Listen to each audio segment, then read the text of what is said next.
And we are back in Minecraft. The qualifying have happened. Nothing fun in Formula 3 or Formula 2.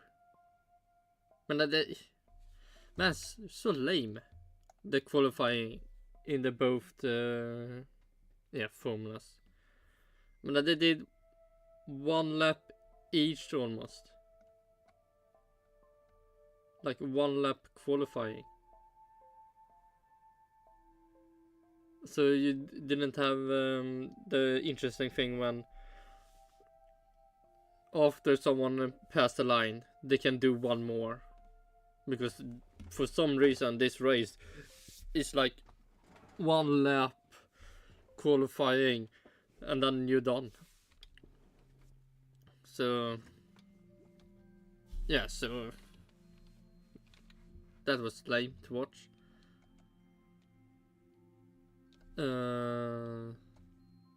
Let's see, should I? Yeah, we can do it now. So Formula 3.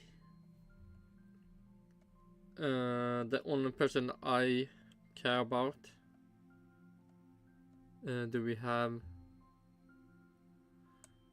here? Dino Beganovic. So he's qualified really bad. And he really got just 1 lap because his lap before apparently got deleted. So his second lap just put him, I believe it was 15 first. Maybe it was 14. Either way, it's really bad. If he was 12, we would at least start P1 in the sprint. But hopefully people will crash enough so he will get some points. Because you can't say he's doing somewhat bad. He have done really bad races. Let's see, where do we have? The beginning. And only the beginning was bad. Then amazing win. Then more points. So he's doing somewhat good.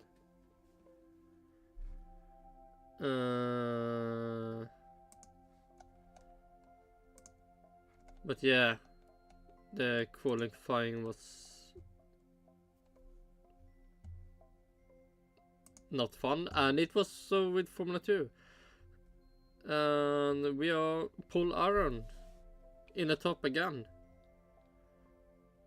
And he's leading the championship, so this will just be good for him to keep the championship going. This is something interesting. Galapinto on P3. Then we have Antonelli P5. Oh, Bortoletto P4. That's amazing. Let's see, where do we have Beerman? 15. Can't be that good. Oh, Martin's somewhat good, you can say. Is there any more I can care about? Maybe Dennis Hager, but no, not really. So yeah, hopefully Calapinto will have a good race and Bortoletto. I don't care about Antonelli. But yeah, they did something like Formula 3 when they finally did the last lap. It was okay. If you did that one bad, you wouldn't get any more chance. Let's see, but now the most interesting thing, Formula 1. And we have just practice.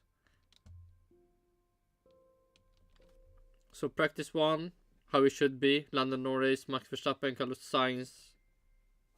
Maybe not Carlos Sainz, Charles Leclerc should be here. They're up there. I mean, Sir Perez is... This is somewhat nice. See Sir Perez up there. P5.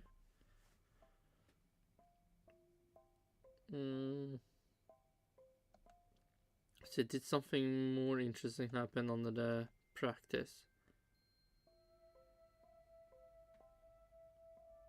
Yeah, there must be in practice 1. Alonso did something and something fell off his car.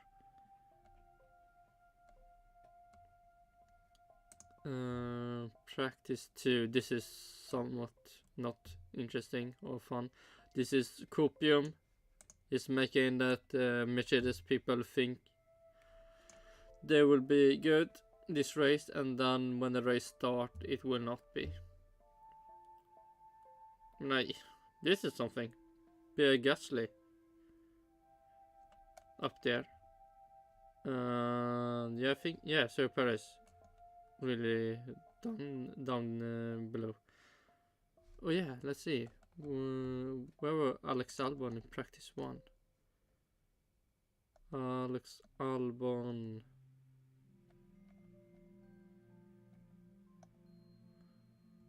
There, 10, and then practice 2 he finished 19. Can't be good.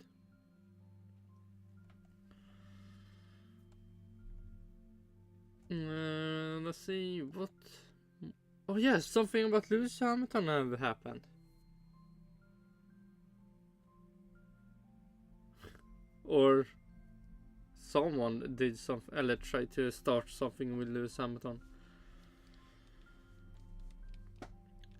I don't know much, but hey, maybe tomorrow we will know more.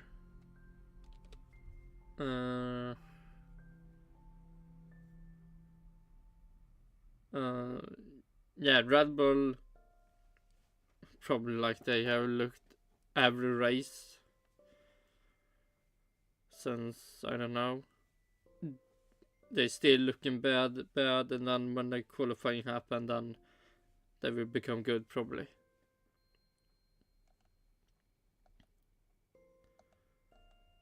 Yeah, so let's go back to Minecraft and continue the fish collection. And then we have P1 on their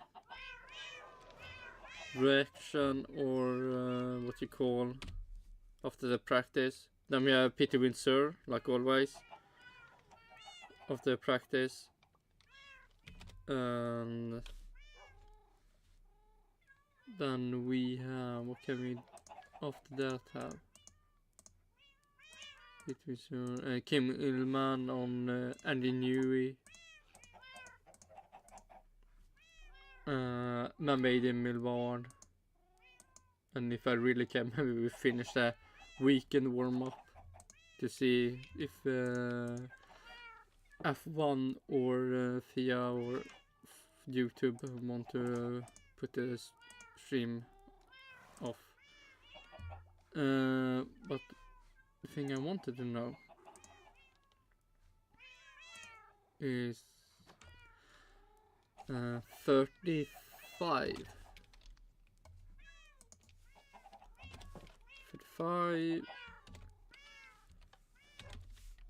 And I've collected more buckets. So we have more buckets so we can collect fishes in, and we also have, no, that's wrong, this one, more iron to use.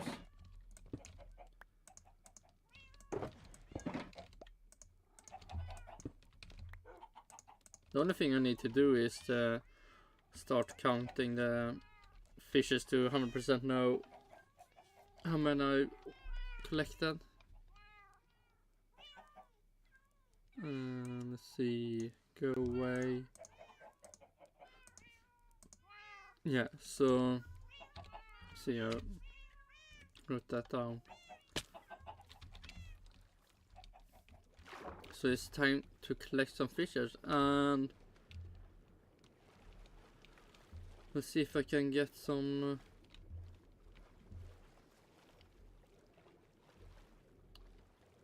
for the collection, and then we can start P1. And I mean, the thumbnail was on the Mercedes, so it will probably be a lot of copium on Mercedes. They are back. They will succeed with something, probably not. I hoping they will 100% not succeed with anything. And just be back where they have been like the past years, not knowing what to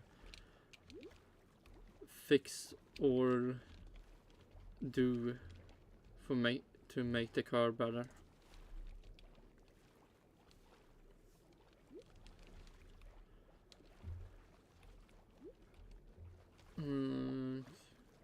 Can we get a fish?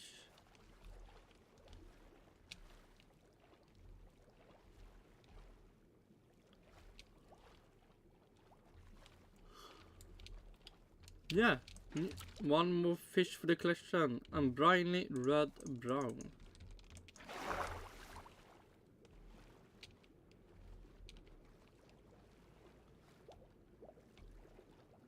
Can we get one more?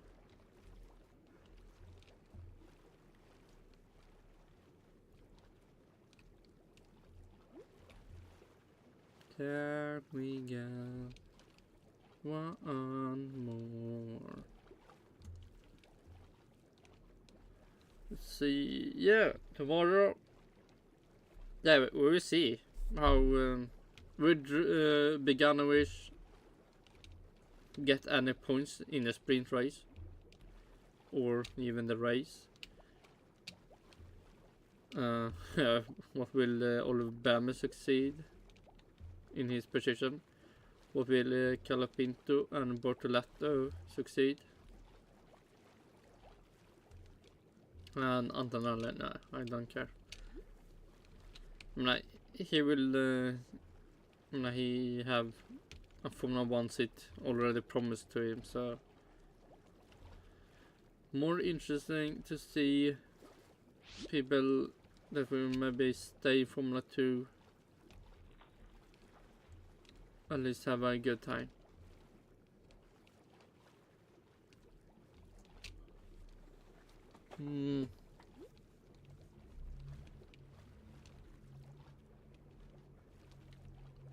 Let's see.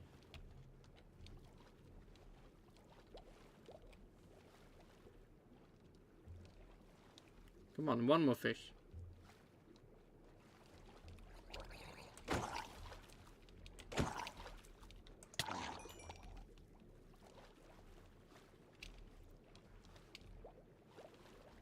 One more fish.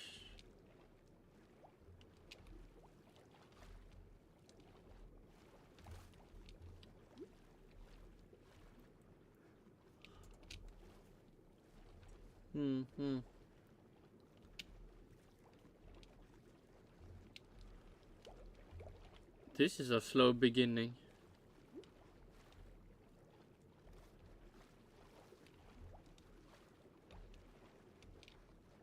A slow beginning.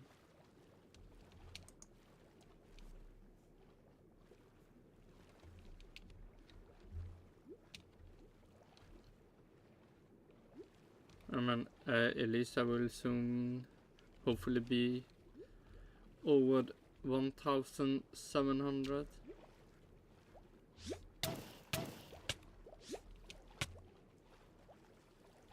Come on.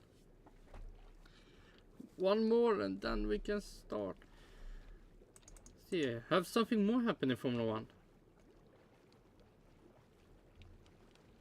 And Renewer still maybe not said where he should go or want to go.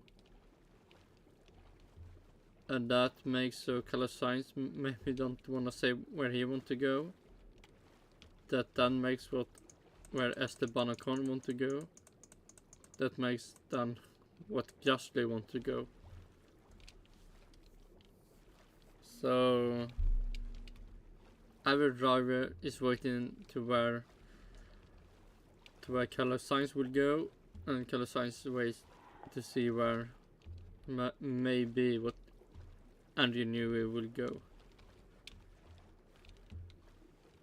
Will he go to Williams or will he go to Ferrari? Or man, goddammit. Or maybe what Kym Illman did in his thumbnail. Will he go to Aston Martin? Probably not, but he could.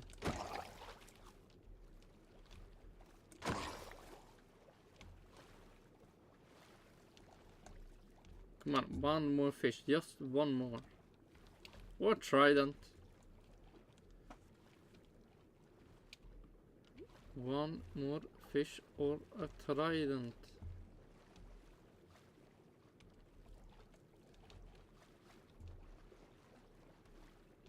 Can that be it? Nope. Yes, it is. It should be grey if it's the normal one. Sunstreak blue black. Yeah, let's start P1. Let's see what they have to say. This podcast is sponsored by the Lego Group. Now, Tommy, you've... Yeah, and we care about Lego, but not their takes on Lego. Oh yeah, Oliver Behrman did in... the fuck... how did that go? Practice 1, Oliver Behrman.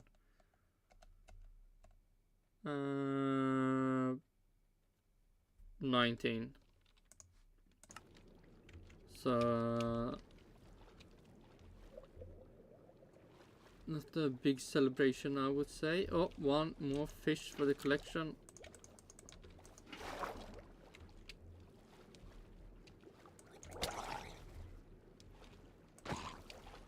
Let's see.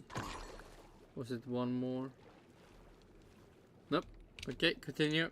And a big focus was, of course, that Ollie Behrman was in the car for Haas, back in once again. And I don't know about you, Tommy, but the man's got swagger now. He's gone from this kind of a little bit more... Oh my God, yes, I drove an F1 car and sort of stuff. And I saw an interview where he was speaking about, obviously, this weekend and talking about that he even said, I have nothing left to prove, and then sort of went slightly back on that and was like, well, obviously, I still need to prove a little bit more, but he feels definitely he belongs on the grid, and another solid outing in the Haas would suggest that as well.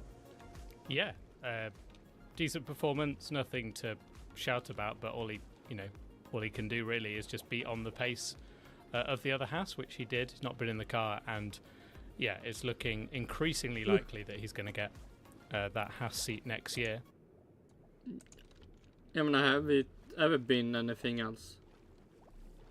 I mean, when Hulkenberg left, it felt like that made it 100% true. Then how Kevin Magnussen also drives the Haas car makes it also 100% true that he can get that seat also. And also Ferrari is back in the Oliver Behrman, so I feel like it's 100% will happen.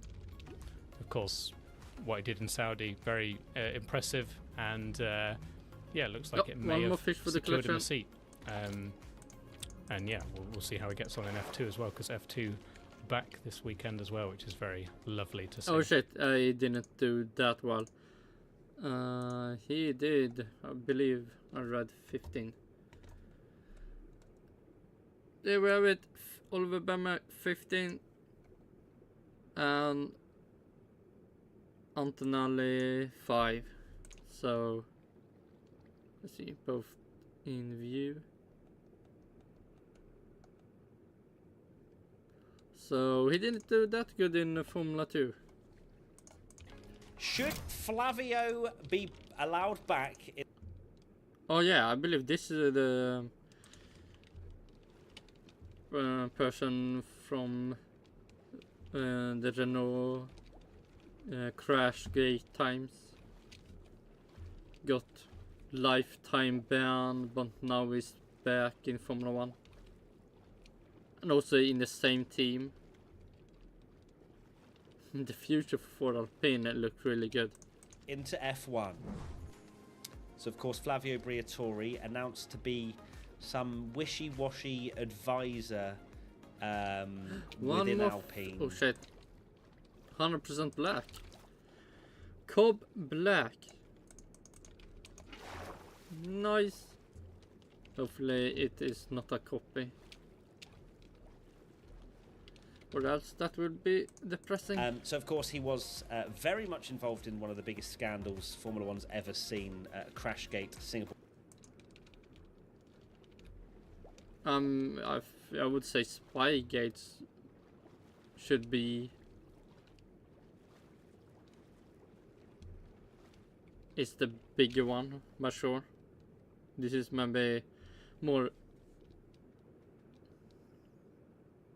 I mean, it happened in race, so more people could see it.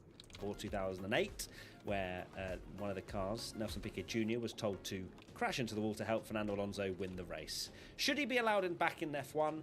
Absolutely not. This is an absolute disgrace. I think that a lot of people feel the same way. Even the Sky broadcast team was sort of like, Damon Hill was very much questioning it, and usually he's a bit more on the fence with certain things, but I am of the same opinion that he should not be allowed back in Formula 1 in a role in which he can use his power to, after being caught doing such a devastating blow to Formula 1 as a whole and its entire sort of legitimacy as a sport. The fuck are you talking about? You mean this guy made such a big damage for Formula 1 brand? It was almost going, I don't know, was almost removed. It was finished. Nobody wanted to be in Formula 1 after that. I mean, the Formula 1 is still continuous, so doesn't look like that. For him to now be allowed back leaves quite a sour taste. No! At time! Go away! So, what does sour taste but for money? Maybe for the news reporters and people that maybe read the report after.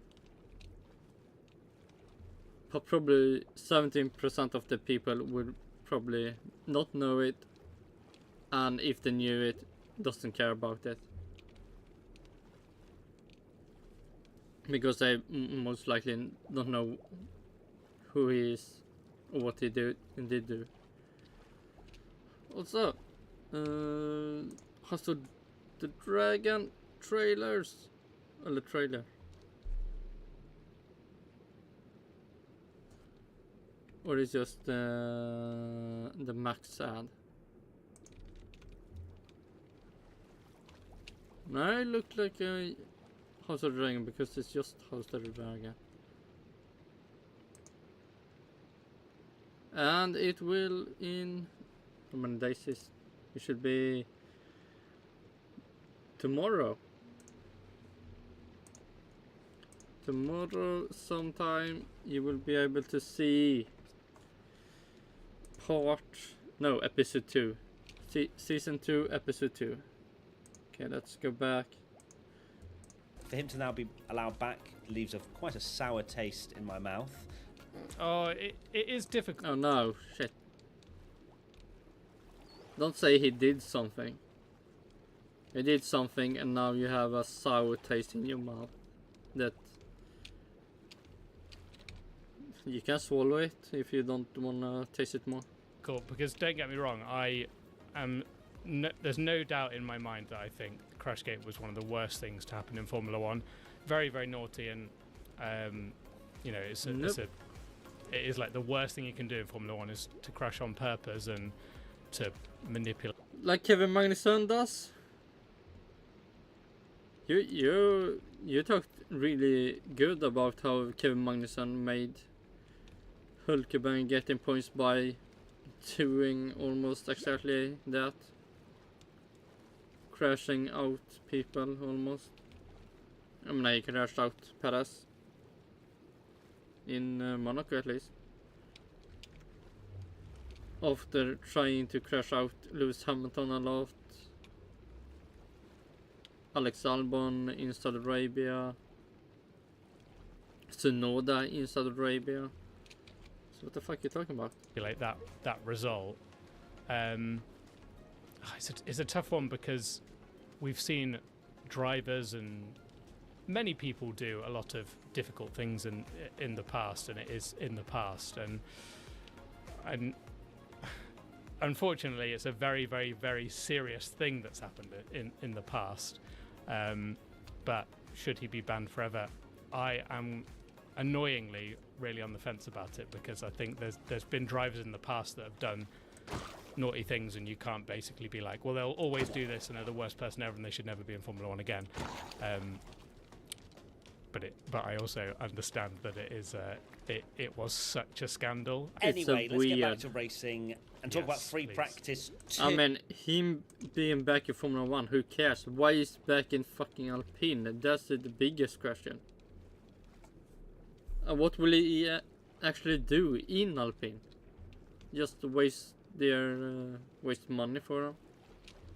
Like they're paying for getting nothing? And of course slightly more representative session, and we still have a lot of exciting things. Yeah, or a lot of copium. I mean, Lewis Hamilton P1 in the practice list. Lewis Hamilton securing my biggest good surprise point for free practice 2. That will be in the locker no matter what happens from here on in. Isn't that right, Tommy? Yeah, just nod. Perfect. Thank you. But very, very close indeed. 33 thousandths of a second separating the top 3. Wow, it's fucking practice. Why are you talking like this will be amazing? Actually, no, sorry, 55 thousandths. Still very close indeed. Half a tenth. Yeah, in top practice. 3. And it's getting us excited. Ace 12 Adam comes in with, is there a 4-way fight between Mercedes and McLaren? No, McLaren will... no. Mercedes will not be there. McLaren will. McLaren, Ferrari and Red Bull. McLaren, Ferrari and Max. Savage. But I think that I am slightly apprehensive of throwing Ferrari in there. I feel as though they're still trying to You believe more in Mercedes than fucking Ferrari? The fuck? Understand the upgrade that they've whacked on the car.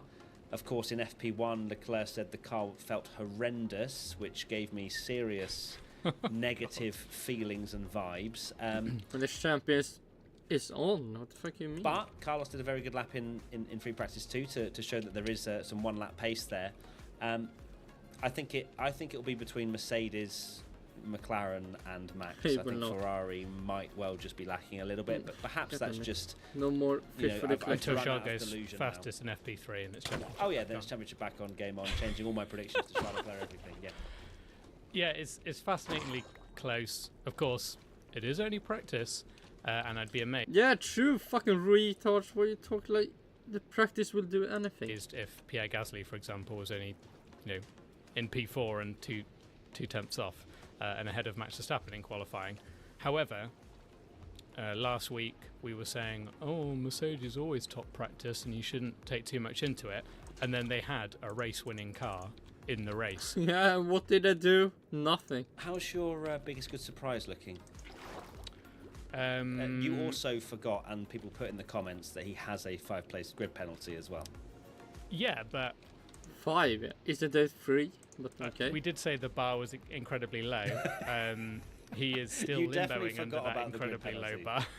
You definitely forgot about the grid penalty. I did. But look, we all know Sergio Perez, driver of the day, where he charges through the field from 15th to 5th. Driver of the day doesn't get you biggest good surprise. No, absolutely not. Well, he's had 2 DNFs in the last few races, and but no, he's looked horrible. Yeah. It's not looking good. It's not looking good. Helmut Marko even sort of said the kind of quote that we said, that it's a more normal circuit. He needs to be better now. I'm sorry, but in elite sport, you can't basically have a free pass at Monaco and Montreal and be like, oh, that's a bit of a tough one. It's like when you play the F1 game, you're like, well, I don't like this track very much. I mean, did you watch 2021 Monaco? The fuck did Lewis Hamilton do? Yeah, I'll skip this one. Give me a 2-year contract. I will, of course, obviously mention as well that he was stuck in the garage for a bit, was Perez, so he lost a little bit of running there, but still looking like he's struggling. But yes, I think that we can get very excited about this weekend, even around Spain. So fingers crossed it's going to be a banger, and of course we'll have our watch-alongs. One more. You can come and sit with us on Twitch, Matt P1 Tommy. Next question, Mega versus Primus. Could Alpine be on for a great points haul this weekend? I would love to get excited. They could. Let's see. What was the times? Let's see. Esteban Ogone 8. Gasly 13. Then we have 4th for Gasly and 9 for Esteban Ogone in practice 2. So it could be. For Alpine, I think that unfortunately for them, we've got still Mercedes, Ferrari, McLaren and Red Bull looking like the top 8 positions. Signed, sealed, delivered, thank you very much. Perez, we'll see. But then they look like they could well be the 9th and 10th fastest, at least from Friday. But and man, Visa Cash App RB Formula 1 team hopefully have not made a mistake with all the upgrades. That the only mistakes they have made is they don't know how to use it 100%. So when they know that, the car will be so much better. But Gasly's lap time is good enough where you go, oh, okay, hold on, they have actually got some pace.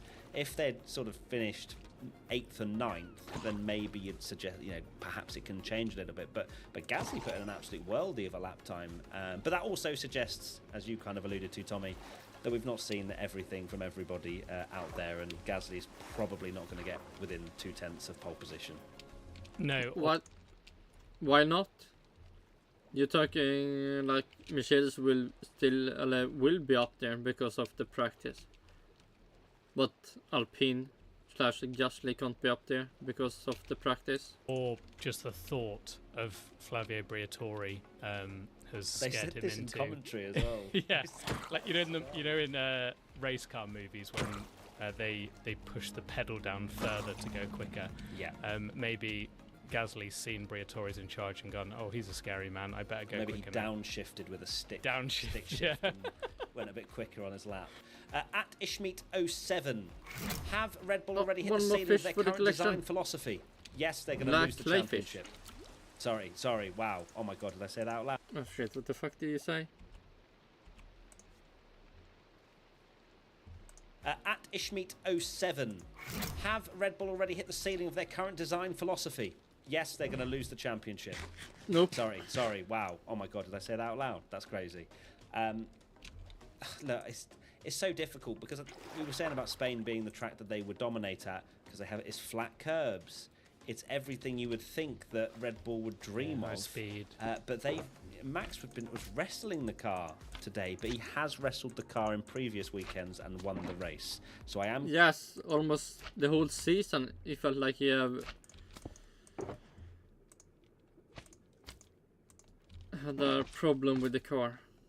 I'm going to remind myself of that. Yes, literally the last one. And I think that Max is showing that this year, that even when he rolls out the garage on Friday and perhaps the car isn't where he likes it to be, he can actually tune it very well come Saturday to get it into that sort of very fine window that he really likes. I wouldn't say they've hit the ceiling, certainly not already, because of course this whole philosophy of Red Bull the reason they changed their car so much was they knew if they did an evolution of last year's car, everyone would copy that car, and then they'd be vulnerable. So they completely flipped it and almost gone for a Mercedes like philosophy of the one they kind of ditched before.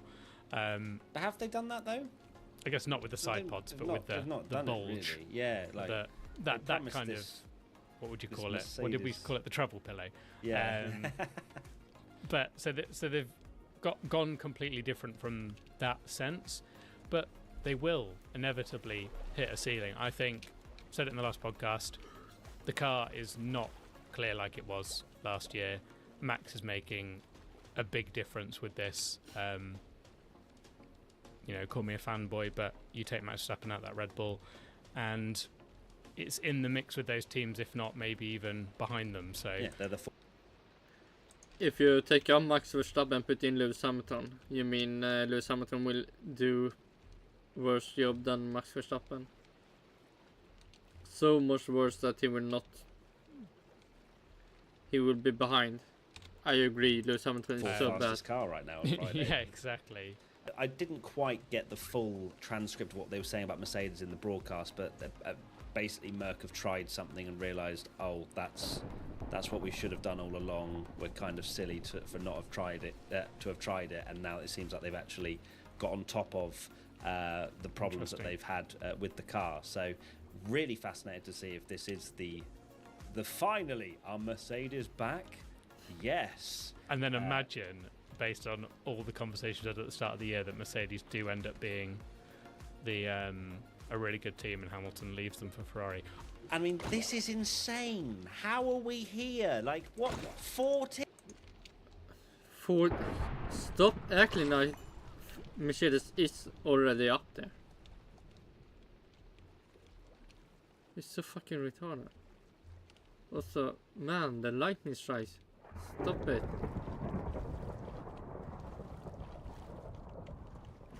4 teams.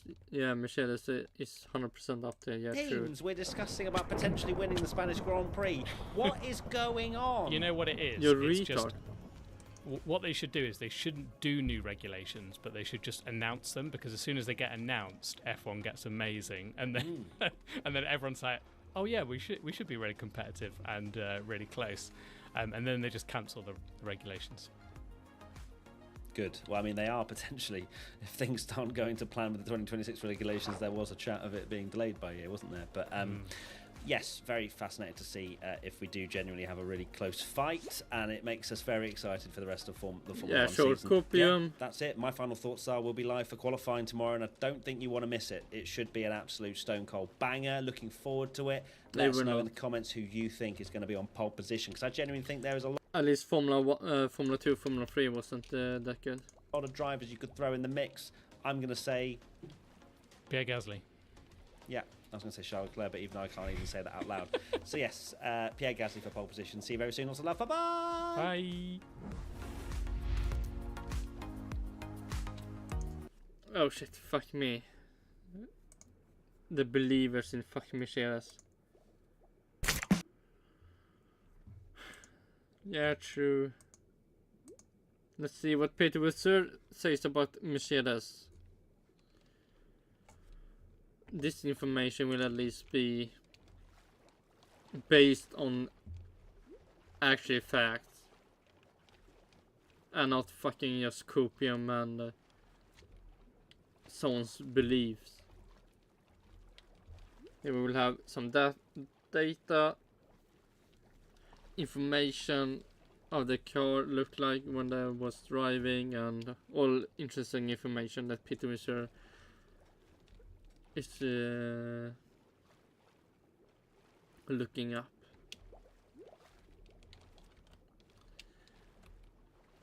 And let's see if you have anything to say if Lewis Hamilton look good or bad in the car.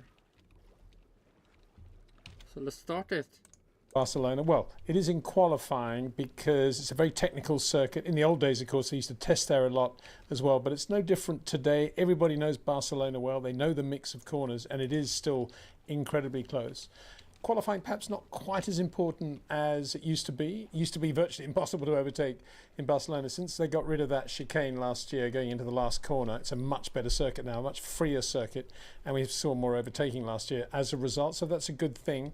So we went into the 2024 race with a lot of question marks around various teams. The basic fundamental platform is that the Pirelli tyres are the hardest in the range for this race. It's a really good circuit, some great corners, gravel runoff areas, which of course penalises any sort of mistakes. Fabulous, really quick corner, turn 9, the uphill right-hander, turn 9, subject to crosswind, and there was a lot of talk about wind today during FP1 and FP2. Lovely change of direction out of turn 2 into turn 3, and then some really punishing corners, slower corners, hard braking, and good traction episode corners in sector 2. So lots to look forward to as we went into first practice in Barcelona, under the heading of some talk yet again of flexi wings and how near they are running to the regulations. On this occasion, apparently Red Bull pointing the finger at McLaren and Ferrari. I can understand. Oh shit! Yeah, that happened.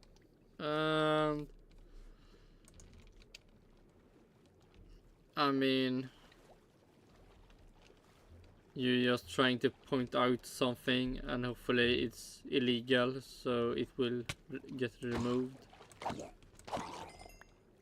But yeah, nothing new there. Finger pointing at McLaren, because McLaren are really quick. Ferrari is slightly different. I mean, flexi wings aren't a major deal around Monaco, and they weren't very good in Canada, as we saw. But nonetheless, McLaren presumably running a little bit more conservatively in Spain with that spotlight on them. But let's have a look at the fastest laps at the end of FP2. Don't normally go in for these red tyre soft. Fastest lap. Wait, isn't that just the list of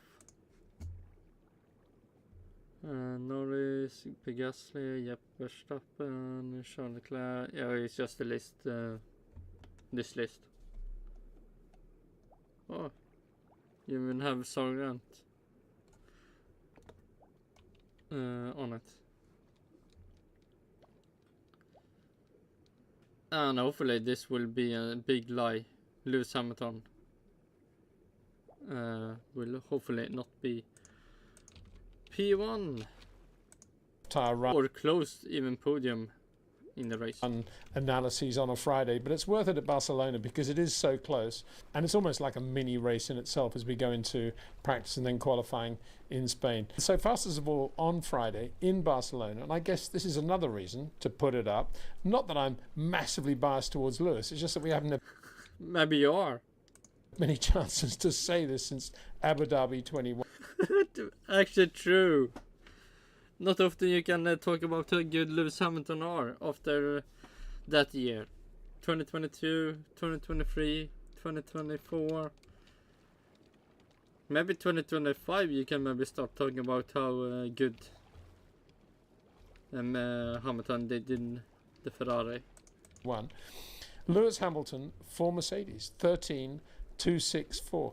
George Russell did get some traffic in sector 2, which accounted for him being down there to 13.722. He was very quick in sectors 1 and 3, so he's right there as well. But nonetheless, it was Lewis that did the job today. So all credit to Lewis. 7 times. Yeah.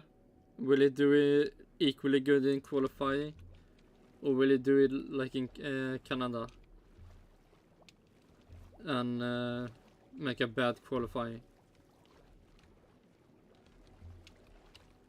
And we will not be able to fight for a win. Times world champion, going to Ferrari next year. A lot of talk about how quick he will be when he gets to Maranello. Well, you know, here's Lewis beginning to answer the questions. And Mercedes beginning little by little to get this car adapted to the change in... Yeah, 2 years, 3 years for them to do it, but now they are back. Circuits from one to another. A rather odd comment from James Allison, I thought, in the build-up to this race, saying that they got it wrong for so long. They didn't realise that they shouldn't focus just on slow corners at the expense of fast corners, or vice versa. It was better to have an average between the two, which, you know, that kind of comes under the heading of what Williams were doing in Australia, which is not bringing a spare chassis, sort of Formula Ford stuff. Anyway, who am I to say that about James? I mean, he's a great guy, but I thought maybe it was a quote out of context, but it seemed a bit odd anyway. Maybe look up if the quote is out of context or not. than just guessing. The fuck? But nonetheless, putting all that to one side, Mercedes definitely making progress, so there you are. Not a great day for Charles Leclerc. Didn't like the handling of the car out of the box, working away on that very early days in terms of the weekend, of course, going into Saturday and then into qualifying. But Carlos Sainz in front of his home crowd, looking good, 13.286, virtually the same. Yeah, and that I would say. Maybe look good in practice, but when the qualifying happens, he will not be better than Max, Charles Leclerc. Who knows, maybe even Lewis Hamilton if Mercedes are now this good. Maybe Oscar Piastri, he can be better. Or maybe not even that. Oscar Piastri can do some good qualifying lap. Maybe not so much in the races, but in the qualifying he can be good. Time as Lewis, so that's a really good confidence booster for Carlos, and he needs confidence boosting. He shouldn't, he's doing a really good job, but he needs it, of course, because of what's happening at the end of the year, and he still hasn't done his deal for next year. All sorts of noises coming out of Audi that they are a little bit behind the 8 ball, which would mean that maybe he is looking just to run with an established team. And what established team would that be? Well, there aren't many left now, possibly Williams, but I mean, anyway. The fuck You've been in Williams. Why are you talking shit about Williams? James Vowles is in the team. You're trying to make the team good again. So called make Williams great again. Man. Not a believer for getting Williams back. We'll see what happens. Oh, he may be waiting for... when Andrew Newey finally joins Williams, then he maybe will talk a good about Lando Williams. Norris, really, really good day. We'll get on to his long runs in a minute, but very, very good as well, 13.319. McLaren very quick in a straight line in FP1, trimming that down a bit in FP2, which just shows that they got quite a big sweet spot in terms of setup now, as well as what the drivers can feel through the 4 tyres, but a very good broad basis for setup now at McLaren, and that looked really good. Lando Norris 13.3. Oscar Piastri not quite as impressive as he has been in the last couple of races, but we'll see again what happens tomorrow, and probably there was a traffic story to tell there as well. But P4, and topping one of the big stories of the day, not only because he was P4, Pierre Gasly, great lap in the Alpine Renault, but also the news that... Yeah, and will Alpine be up it there? Probably not. Would you believe Flavio Briatore coming back as a special advisor to Luca Di Meo, the chairman of... I think it's just a prank. Alpine wanted to do a prank early, and they hired him. Alpine to bring his wisdom and his experience to the team, to change it around. I don't know. I mean, I like Flav. He's a good bloke. Used to go to my gym, and we didn't hang out, but got on with him quite well. But he was a mate of Bernie's. I mean, everything he did was Bernie and Bruno Michel, and it was all that stuff. And going in now to Alpine, where presumably they're probably thinking he did a great job with this team when it was called Benetton. But of course, virtually everybody from that era has left, and it's all new people there. So Flavio going in not knowing anybody, and having been out of Formula One really since Singapore Gate. One more. Can it be 100% brown? Brown clayfish? It is clayfish brown. Nice. Coming back in to advise, I suppose if you're really well in with Bruno Michel in F2 and F3, not an easy thing to be, then I suppose you're in quite good shape now to be looking at potentially an academy role at Alpine, because one of his things is to look at young drivers. I wouldn't have thought that is the priority at all. Their priority is to have 2 reliable Grand Prix cars that consistently not only finish in the points, but are vying for podium finishes. And yeah, we'll obviously give them the benefit of the doubt. We'll see how long it lasts. But alongside the sacking... Maybe it would last 1 year. ...of Otmar Safnauer, who was apparently doing a very good job in terms of the record he had at Force India and then at Aston Martin, and then what he was doing at Alpine and the results he was getting at Alpine. They got rid of him, and now they're getting Flavio Briatore, who's got to be a bit of a question mark. It just... just a somewhat downgrade, maybe. We'll remove this one that have a good what the fuck do you say? Yeah, good with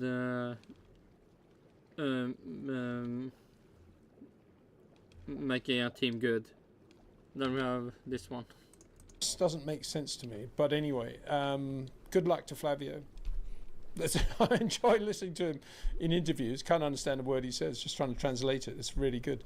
So anyway, welcome back to Formula One, Flavio Briatore. So Pierre Gasly, that P4. Esteban Ogone was pretty quick as well. So the Alpine looks to be quite a good car. That's one of the things this weekend. The Alpine looks to be quite good. And at the moment, we've said this. But it could just be like Mercedes. They look good in practice, and then when qualifying and the race happens, then they are just bad. And Red Bull do the opposite. Look bad in the practice, and then they are good in qualifying and the race. A few times, but at the moment the Sauber, Steak Sauber stroke Audi, not that there's much Audi there at the moment, well there's none at all, but obviously that's going to be the team that Audi going to be running in 26 onwards. Oh wait, what did he say? Steak Sauber stroke Audi, not... Okay, let's see. A good car. That's one of the things this weekend. The Alpine looks to be quite good. And at the moment, we've said this a few times, but at the moment the Sauber, Steak Sauber stroke... Man, come on, Peter Reserve. It's Steak F1 team Kick Sauber. Why is it so hard for the people in Formula 1 to say the name right?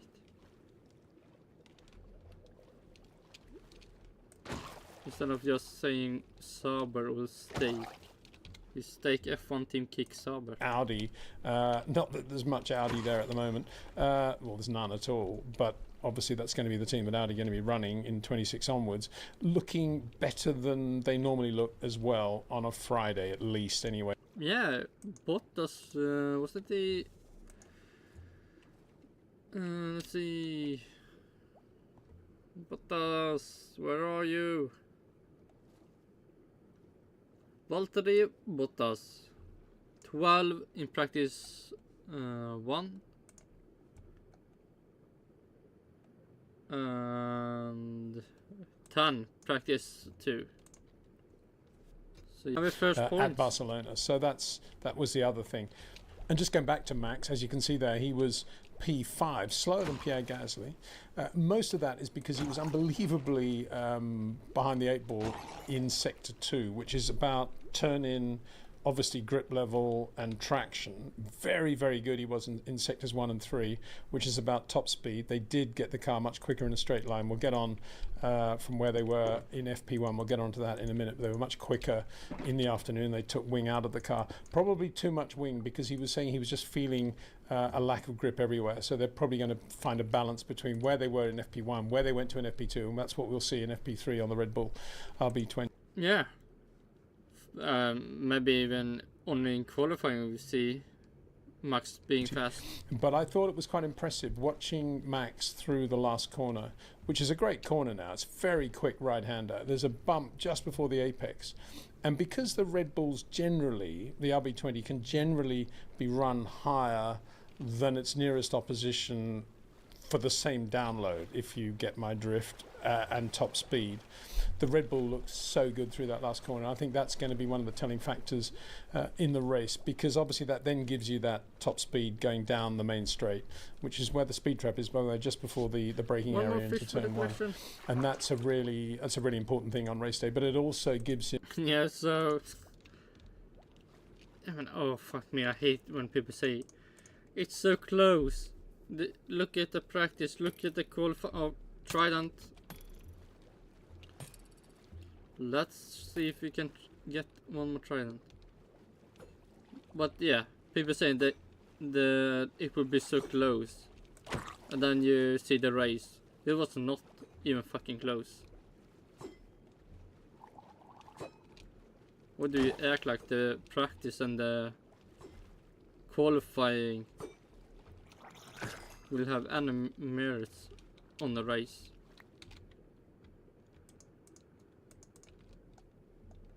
I mean, if a safety car happens in the end of the race, are you celebrating that the race was so close? I mean, I look at the time. Look how close everyone ended the race. Yeah, fuck me. Who was behind a safety car? What the fuck do you think would have happened? But yeah, fuck me. In a better position to be on top of tyre management as well, because Barcelona is really, really tough on tyres. As I say, Pirelli running the hardest compounds as well they might, because there's incredible loading going through the tyres on this circuit.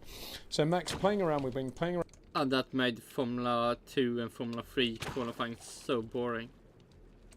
Just one lap and then you're done. No lap after the first lap, so the qualifying list can change or anything. No, it was just one lap and then 2 minutes still left and nobody did the second run. So boring. Around with downforce, and at the moment not anything like enough grip and balance in the mid sector of the lap, which is the slower sector, and possibly that also comes down to this business of how they have to run the car to get it to work so well on fast and medium speed corners, and this business of curb strike and the ride of the car on the slower corners. But it'll be interesting to see what they do tomorrow, and that will be a pointer as to whether Red Bull have made developments in that area since Monaco. It was hurting them still in Canada, and it may well still be hurting them tomorrow, but we'll see with the setup they run. So Max P4, and I think Sergio Perez, who looked very good in the car, I thought. Every time he went out, he looked like he was on the case and doing a good job, but he was just not very quick. And you can see how difficult that car obviously is to drive. 14.0. I mean, that's a Haas Ferrari time. Ooh. Sergio Perez.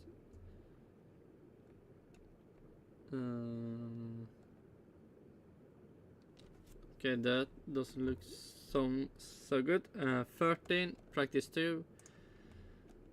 Practice 1 looked better. 5. So, I mean, hopefully the qualifying and the race will look better. And Alonso, yeah, Aston Martin not really there at all today. Lance Stroll got reprimanded for missing a fan thing, and he said he had to go and see a doctor, and that's why he missed it. Obviously, he didn't go through the protocol or apologise. No surprise there, I suppose. But Fernando and Lance Stroll not impressive in the Aston Martins on this Friday. One more fish for the collection. Tsunoda and Daniel Ricciardo quick on the straight again, but struggling here with downforce and grip at the moment. And the two Williams absolutely nowhere today. So that was a bit of a shock to see how slow. Yeah, somewhat depressing. Hopefully practice 3 will change that.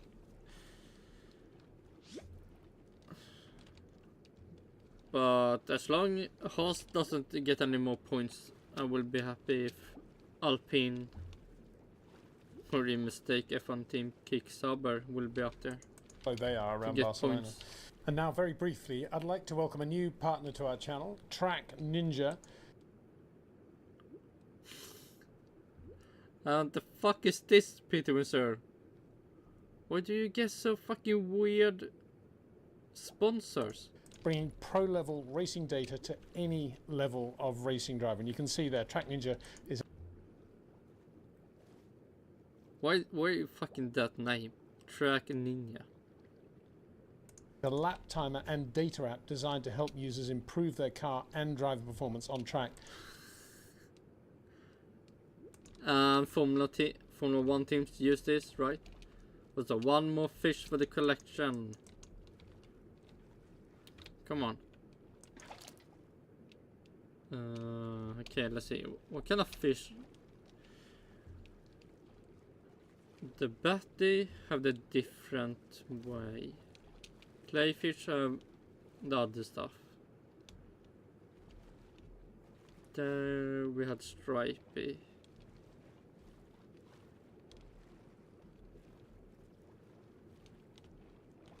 And there we have one more. Flopper, that's the flopper. Fuck me.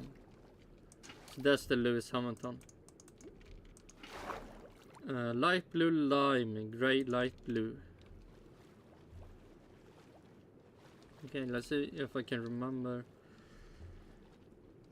Flopper. Brindley. What fish was that? Okay, back to fucking a sponsor of Windsor. Fucking Track Ninja. For analysis and innovative data. But it does so with a mobile phone, and it's incredibly simple to operate. $9.99 a month. It's actually free as a startup as well, so have a look at that. The link will be in description. And now let's go back to FP1 on Friday morning. Do you use it? Do you use Track Ninja, Windsor? Where the speed trap... And also, there we have also the other sponsor. Fucking Jetcraft. The fuck is that? Oh. Dying by...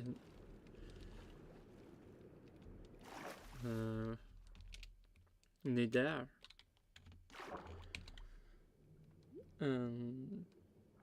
Yeah, who cares? Friday Continue. morning, where the speed trap results were extraordinary. Lando Norris 337, Oscar Piastri 332. Okay, you got to throw in a bit of a toe there somewhere along the line, but nonetheless the trend is pretty clear. McLaren going into Barcelona with incredible top speed, which would imply perhaps less downforce, and they certainly would have run equivalent factor in 2023. Fernando Alonso, not too bad as well. The usual suspects, Haas, Ferrari, good. Kevin Magnussen, 328. Ferrari in the ballpark there, 325 with Carlos Sainz. That's a pretty good baseline on which to be building for the rest of the weekend. And then the two Mercedes, Lewis Hamilton and George Russell, 324, also right there with the music. A really interesting top speed result for them to be right there with Ferrari. Putting McLaren to one side, you'd say Mercedes would be feeling pretty comfortable about that, because look where Red Bull are. Normally 2 or 3 kilometers quicker than anybody else in a straight line. But in FP1 this morning in Barcelona, Sergio Perez 322, Max Verstappen 319. I mean, that is, we haven't seen that for a long time, and it was always going to be interesting to see how they, once they'd gone through that data and looked to see where they were, how that was going to pan out for Friday afternoon. We also had some good long run results in FP1 too, after the initial runs on medium and then soft tyres. And you can see there how impressive Lando Norris was. Again, very difficult. We always say with these long runs, you can't read too much into them, but nonetheless, trends are there to be grasped. I don't think there's any doubt there that Lando Norris has got a nice balance on that McLaren, on the hard tyre. Okay. Yeah, it will be a fight between Max Verstappen and Lando Norris. And Russell and Lewis Hamilton will not. Okay. Look at the top speeds, 309, 311, 313, 310. If you compare that to the Mercedes, compare that to the Ferrari and the Red Bull, certainly. But the Red Bull at that point, not very quick in a straight line, so we'll keep that out of it. You'd have to say probably Lando not running the same amount of fuel. One but look at the consistency of his run on the hard tyre. 19.3, 18.7, 18.5, 18.4, 18.3, 18.4. I mean, this is just brilliant stuff. This is Max Verstappen when things were really humming along over the last couple of years. Really, really good homework there by Lando Norris. Max Verstappen on the soft tyre in FP1 and then switching to the hard for a little run right at the end. Let's look at that hard. There's a direct comparison with Lando Norris. Bear in mind that the hard tyre at that point would have been a little bit newer than Lando was using, but 19.6. Yeah, I mean, that's not a super quick time. But then again, look at his top speed, 301, 303. So you got to say probably running less fuel, even in relative terms at that point. But on the soft tyre, Max 20.1, 20.2, 20.4, 20.6. I mean, these are warning bells for Red Bull. I know it's only Friday, but with this, we've seen this before in weekends when it's turned out to be kind of okay for Red Bull, but nonetheless it's been a bit of a struggle, and it looks to be that way again at the moment in Barcelona. George Russell about the same as Max there. I had George rather than Lewis because he seemed to get a cleaner run.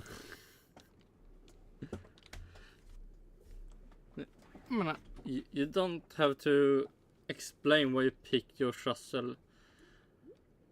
I mean, he is better than Lewis Hamilton. In FP1 this morning, it was pretty quick on the soft tyre as well. Well, very quick on the soft tyre.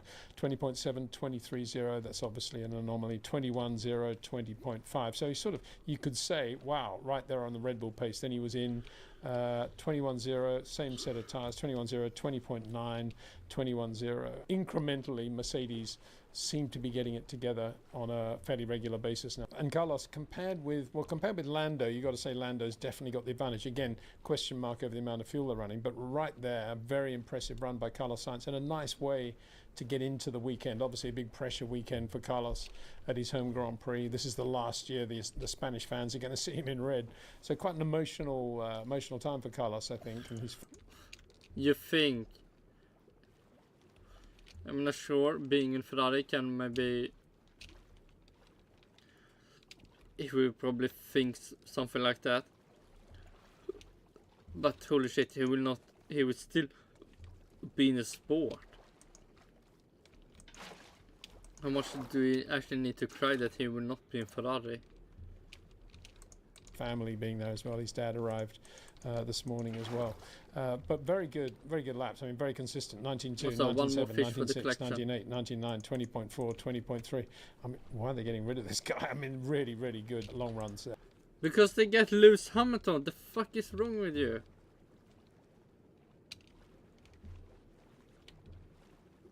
Isn't the better to Lewis Hamilton than Carlos Sainz? It was a very different story in FP2 for Red Bull. 3.26 now the top speed for Max Verstappen. They took a lot of wing out of the car just to keep it going in terms of what they were then doing on the long runs in FP2.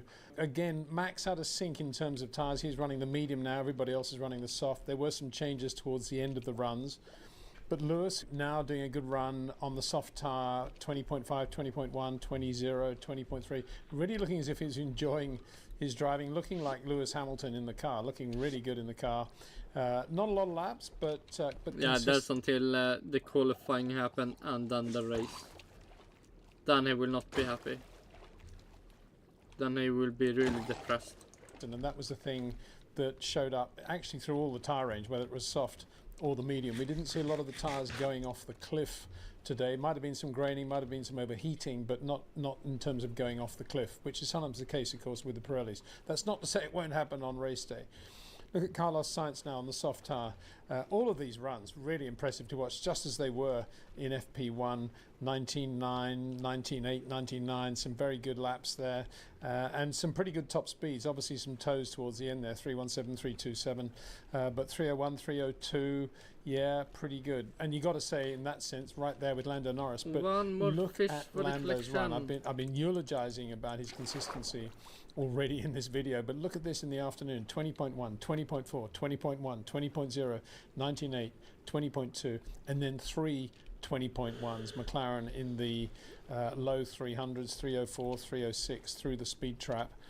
And now finally, let's see what Max Verstappen is doing on a long run. If anything was going to give a pointer to how this weekend is going to go, it was this specific moment when Max was out with a sort of balance on the car now, with the top speed about right. Admittedly on the medium when the others are on the soft, but in theory that's a slower tyre. And look at his run. This is really, really eye-watering. 19.4, 19.4, 19.7, 19.5, 19.6. Yeah. I mean, this is what the time you should look at. Fuck the end of the practice. Where did the people get the fastest lap? Let's see, what do we have? Yeah, so it will be an easy win for Max Verstappen. Ends with a 19.1. I mean, just fabulous. Just great to watch as well. Lots of traffic there, going in and out of the traffic. Lots going on today. On the soft tyre, 19.1. Basically the same time as 19.6, 19.3. So yeah, really, really impressive afternoon. Those long runs tend not to get a lot of focus on TV because if you look at the stopwatch, they're not going anything like as quick as they had gone, and so well, that's not very interesting. But in reality, look how close those times are, and I think they're close within the runs of the individual driver, but also with one another. So it does give a pointer, but it does show that even though Max was not quickest on the soft tyre, and we'll get onto that now, on the long run, he's looking really, really good. And so that was Friday in Barcelona. Very, very interesting day. Very technical day. Great circuit. I think I love the Barcelona circuit. It's going to be sad when it does, or if it does drop off the calendar. There's still some effort to try and keep it there alongside the new street race in Madrid. But for the meantime, just a wonderful circuit. A great combination of corners, lots of undulations as well. A little bit of talk about rain on Sunday, which of course will be an interesting thing after Canada, but let's see what happens tomorrow. A big thanks again to the partners of our channel, to Jetcraft, to OEM Exclusive, and now to Track Ninja. What the fuck is OM exclusive and Track Ninja? Like his sponsor is like. Yeah, Fuck thanks is for your this? support. You can read all about them in the description. I I'll be back will tomorrow. not. Until then, take care.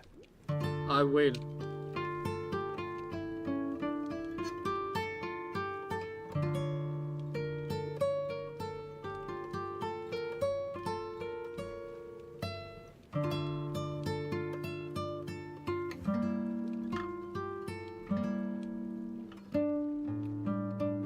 Dolphin, give me speed.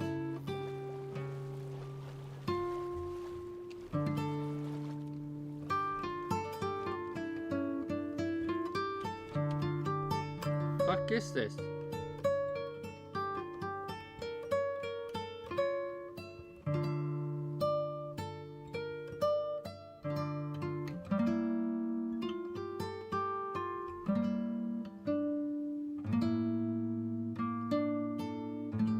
What the fuck is this?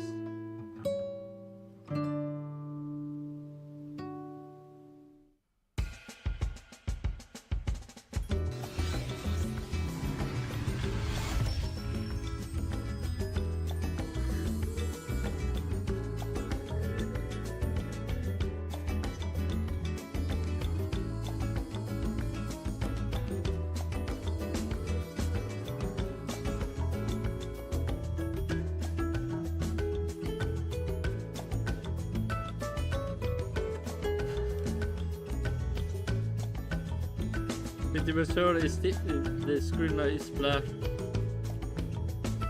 Maybe you should remove that.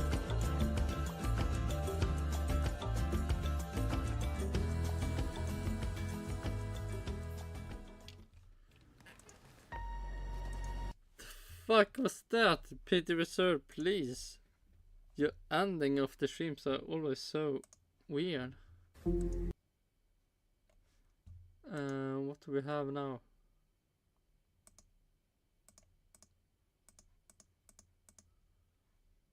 Yeah, we can go Kym Illman and the new to join Aston Martin. Let's see if is he right, is he wrong? Let's hear him out. Barcelona paddock, and today's two big stories, Adrian Newey and Carlos Sainz. Have you heard that Adrian Newey was given a very secret tour of Aston Martin's facilities?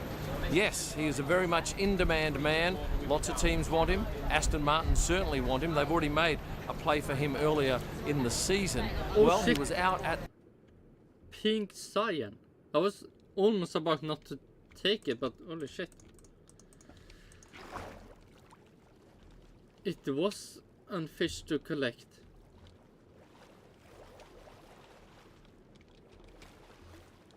We will kill a zombie.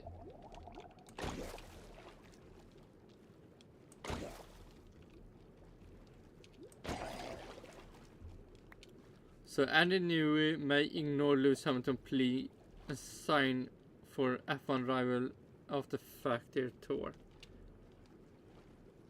Okay. But Williams also exists, so... the Aston Martin headquarters, and all of the staff had to leave. That's right. Everybody had to go because it was such a top secret meeting, but, well, it's out in the open now. Is he likely to end up there? Well, look, Nope. They are certainly a player in the game. I guess everybody is. And it's smart business on Adrian's part to go and see a whole lot of teams. Even if he's made his mind up, that enhances his bargaining power. Now, oftentimes stories like this are leaked by people with a vested interest. I'm not saying this is the case now, but certainly the fact that Ferrari now know that he's been out at Aston Martin, that may result in them upping their bid. And while we're on the subject of F1 movements, Carlos Sainz has still not made his mind up. And in the press conference today, he was asked about that, and he just bluntly said, no decision yet. And then they asked Kevin Magnussen, what's his decision? Where's he going to be next year? And he said, well, look, we're all waiting for Carlos. It's like a domino effect until... And yeah, true. But I don't know, do Kevin Magnussen actually have any choice to where to go? I mean, even if Carlos Sainz say where he wants to go. Can Kevin Magnussen even decide? Carlos makes his decision, nobody knows what's left. And on the subject of Carlos Sainz, he was in town last night doing a run through the city streets in front of about 100,000 odd people lining these roads, and certainly the majority of these people are here to see Carlos Sainz, who'll be doing 3 runs this evening. What I can tell you is this crowd behind me puts out a lot of heat. I can feel it as I walk past. It's incredible.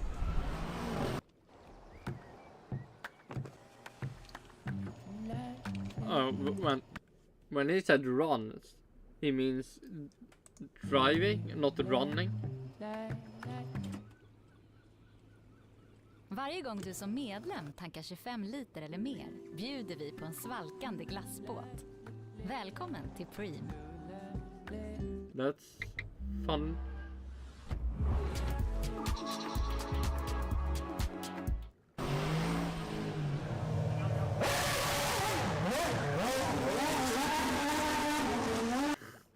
Man, when he said runs, I actually thought like he will be running.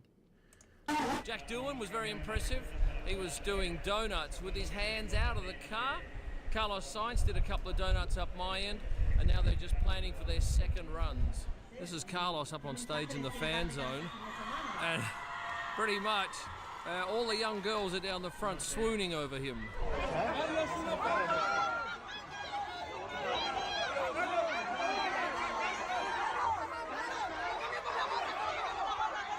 It was a mighty night down there, and well done to the city of Barcelona for turning it on. Still on Carlos, you might remember this video where my son's girlfriend was gifted a hat signed by Carlos by me going back, 6-7 months ago now. There you go. Stop! Oh, Kym! This is the best day of my life! That's nice. Give him free stuff. Oh my god! Carlos sends his fond regards. Stop it! Have you got a message for him? I love you. Well received. Well, I can tell you that Anika is indeed at the track media day, and she caught up with Carlos to personally thank him. It was a great moment for her, and I'm sure for Carlos too, because that video has had something like 8.5 million views on my TikTok account. So we're waiting out the front, and then Kym spotted Carlos I've not watched it. coming in, so we all got very excited. And I was one of the first people once he'd come out of the gate, so I was pretty chuffed about that. Got a couple of pictures and a video with him, but my hand was in the way, so moved across, got some more walking. One more fish for as the he was getting to collection. his car, had a little chat with him about the video and everything. He hadn't actually seen the video, but he said it was on his list of things to do. How did your expectation of what he'd be like marry up with the actuality? Well, I mean, it's hard because you don't get very long to actually talk to them or anything, but he was lovely. Really, really phenomenal. 10 out of 10. 11 out of 10, probably, actually. Is your appetite for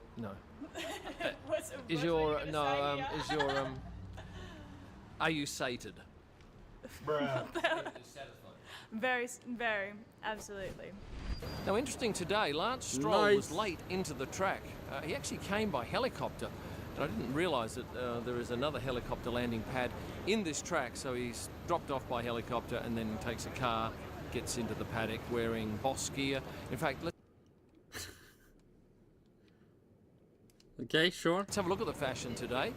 Lewis in merchandise for Tommy Hilfiger Mercedes, as was his teammate George Russell. And George actually was invited to have a little kick around of a football, or a soccer ball as we call it, by David Croft for a Sky TV thing. And he was a bit wary because he's got to go and do some more modelling in that clothing, because that is a new merchandise line, and part of the deal is with the teams, drivers have to wear it on No the day more that it fish drops will or die by a thereabouts. zombie But driver. anyway, he managed to keep the soccer ball up in the air for 6 kicks, whereas Yuki Tsunoda managed 31. Now, Lando Norris came in all black, and I was focused on shooting him. I failed to notice that just behind him was his teammate, Oscar Piastri. Dumb of me, but in the moment you sometimes have no idea what's going on in the background. Daniel Ricciardo downplaying things here with an Enchante outfit of his. He was the first driver to arrive in this morning. I was out in the car park when Yuki Tsunoda arrived, and I really liked his, pastel-coloured trousers, which I mentioned to him, and I got a good reaction from him. Zhou Guanyu was in black and blue, and I originally thought he was an all-black, but that's a Dior top. And then arriving from, I guess, a private charter flight was the hierarchy from Ferrari, including Fred Vasseur in a blue shirt. Now, we rarely see these guys in blue, so it was a nice change. While I was out in the car park, I couldn't believe how dirty these cars were. And pretty much every single car was filthy, and I'm thinking, there is no dirt road, why are these cars so dirty? Then a colleague of mine here said, no, that is Saharan sand. It's carried in the air, and of course when it rains, it's just dumped straight back down on. I wonder if Spain collect the sand so you can sell it to rich people to use in their swimming The pool. ground, and every single one of these hospitality suites was covered in that brown sand, as was my cameras and even the Rolex clock. Talking to another photographer who lives in Italy and said, look, it was 36 degrees there the other day and the sky had a real brown tinge to it. So that is a thing that happens rarely but is not unheard of. I'm not wearing a watch today, but I did give one away. Congratulations to Ryan Fordham, who won a watch that I gave away in a video from Canada. If you're wondering, No. it is the pinned comment on that Canada post-race video. And Ryan, you'll have your watch in a couple of weeks' time. You'll love it. I took this picture of Craig Slater today, and I never see Craig in a long-sleeve shirt like this, nor with a bow tie, and so I had a word with him and asked him what the story was. And this is what he told me. He said, this is in honour of Kevin Campbell. Kevin played for Everton, Arsenal and some other teams and was a regular presenter on Sky, and he would always wear a bow tie on Thursday. So to commemorate his passing, Craig was indeed dressed up as Kevin would have done. This is one of the Okay. Mercedes trucks here, and these boys behind me are madly Weird. trying to get off that Saharan sand, and it's no mean feat because that is a very tall building, and every single team is having to do exactly the same thing. This is one of the Mercedes engineering trucks, and as you can One see more on the fish for side the here, collection. it has some coordinates. And every race, they change those coordinates depending on where they are racing. So this weekend, we're racing in Spain, so they've got the Spain coordinates. Now, apart from Adrian Newey, not much Red Bull news going on today. Oh, actually, I can tell you that somebody told me there was a bit of friction at the Mercedes conference today in the hospitality suite with George and Lewis. Now, it wasn't overt, but there was certainly something there in the way that Lewis and George were interacting. And I guess that's probably something to be expected when you leave a team and suddenly you're being provided with less information, perhaps a lesser product, who knows. But certainly there was something going on. And at the Alpine press conference, both Esteban I and Pierre don't were know. asked about this story of Renault Oh not shit, one more fish for the collection, 100% brown glitter. Nice. Yeah, it's time to go down and start putting the fishes in the collection.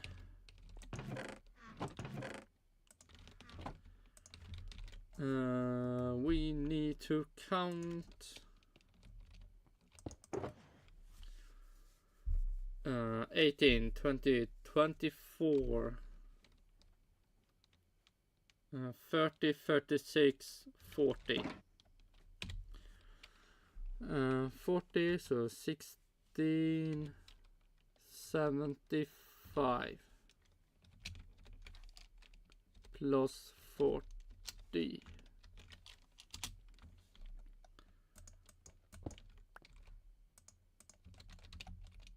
And tomorrow or sometime today, I don't know when, I need to do the real counting. It would be so boring. Okay, back to the video. not making the engines for the Renault cars. Well, they just patted that away. In other news, I was delighted to see a release date for the Brad Pitt Apple movie about Formula One. Nobody cares. It is July 25 in 2025. Now, the international release date is the Wednesday before the Austrian Grand Prix. What I'm hoping for is that there will be a screening on the 25th in Vienna as the launch date, because I know a lot of people want to go and see that the moment it lobs. And if that's the case, I'll be there with bells on. Now, Kym You will? Antonelli was very visible in the paddock today. He was wearing his No. Mercedes kit, and of Tiger fish. No, I not. God damn it.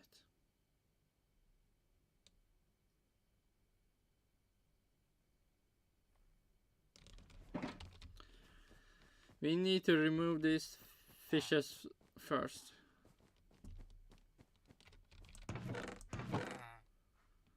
Animal tigerfish. Tigerfish. Animal.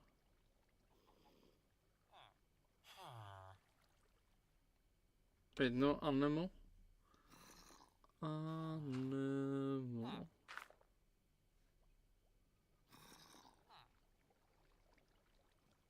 Okay, nice. Now we just have one tropical fish to collect. Tiger fish, there we have tiger.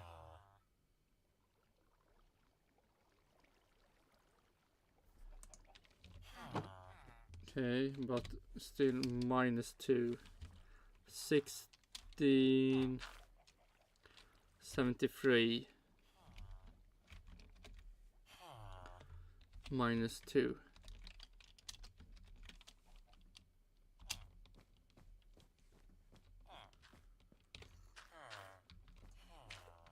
Let's see, where can I place him down?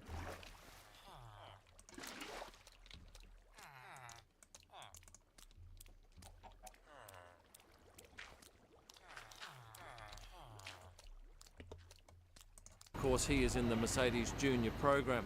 Of course, there's much talk about him going to Mercedes, and he's very much a product of Toto Wolff. Toto has a vested interest in this young man. He's put a lot of energy into him. His manager is Gwen Legru, who also had a lot to do with Esteban Ocon's rise through the ranks. I like Kymmy. I think he's going to be a sensation in Formula One. He certainly reminds me a whole lot of Ayrton Senna, just in his looks and perhaps even in his driving. So we will await some news on that front shortly, I think. Now, I've just seen something hilarious out the back here of the McLaren garage. I've seen Lando Norris in an unusual rig. And these, well, I can't even show you the photos. He said, you cannot use these photos. I so much want to show you, but no, he was quite adamant about it, but good fun. Look, you'll see the resultant vision, and at some point when he's less touchy about it, perhaps I'll air them, but this is what it looked like, all blurry. He's got a very good sense of humour, but he wasn't happy about looking the way that he did. He actually said he'd sue me if I used them, so you'll understand why I haven't used them. Hey, before you go, a favour, could you please subscribe? No. Just the ones who aren't subscribed. The rest of you fine. Let's move on to something else. Perhaps like the video, that'd be helpful. Thanks for watching, and permanecer apasionado.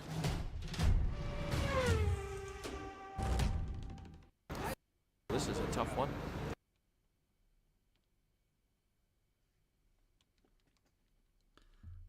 F, go away F. På Amazon hittar du kvalitet. Oh shit, go away. It's time to say goodbye.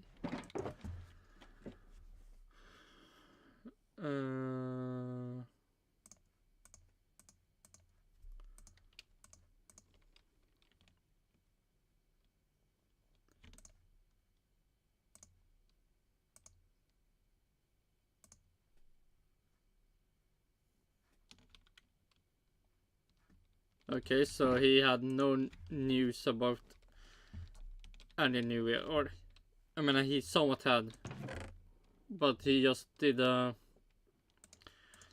tour. Not at all interesting. And hopefully he will not be in Aston Martin. I hope in so much Williams. Make Williams great again. Okay, brown, grey.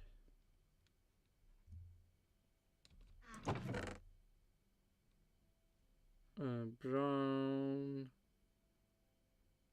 God damn it. The start bad. Purple, pink.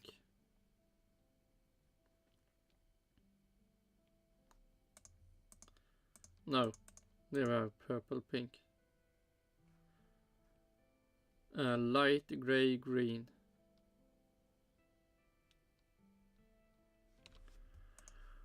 Light grey, green. Light blue. There was blue, but we want light blue. Batty, light blue. They were light blue. Light blue, red.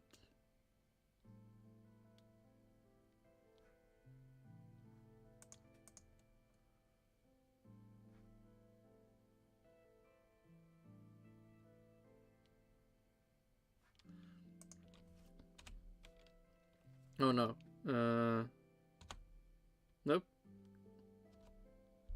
What? Okay. F2.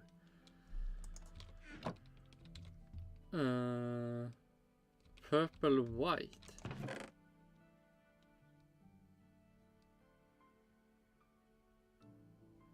Nice.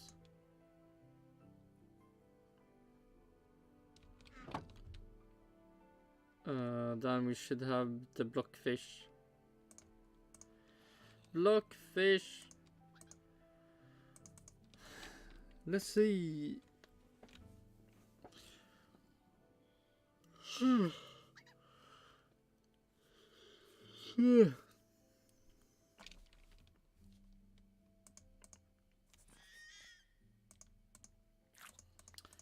Brownlee, clay, dasher. Okay, blockfish, pink, black. Yep.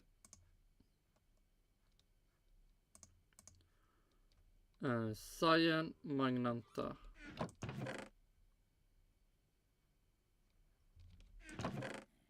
Cyan, Magnanta.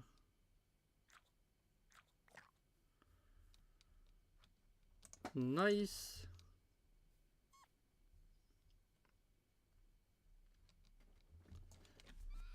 I mean, the Thunderbolt, you can say, will be really interesting.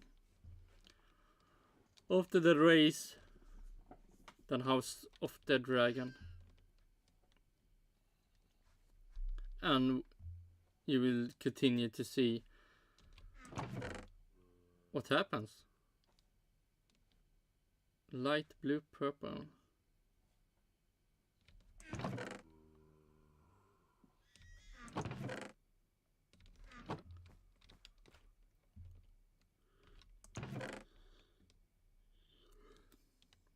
No, light blue, purple.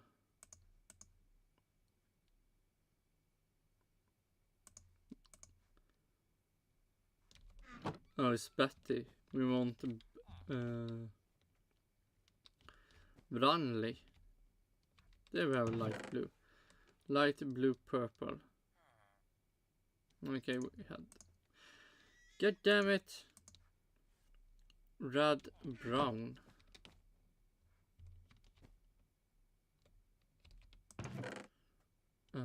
Red, brown.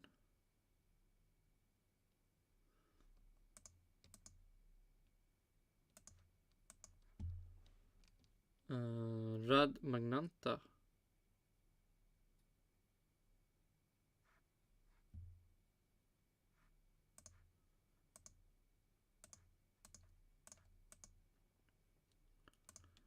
Nope.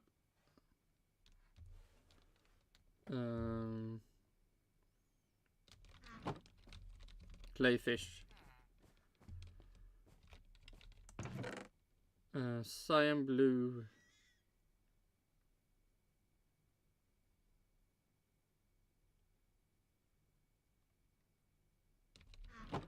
Nice.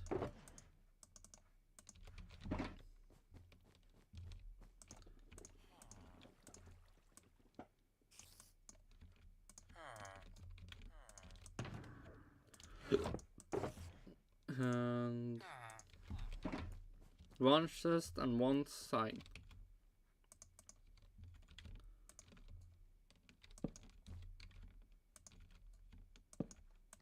Man, what should I?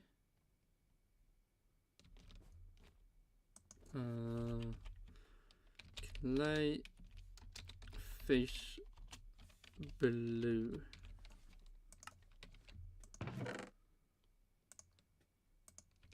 Feel like we need to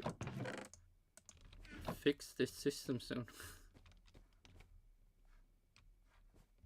Where can I more place.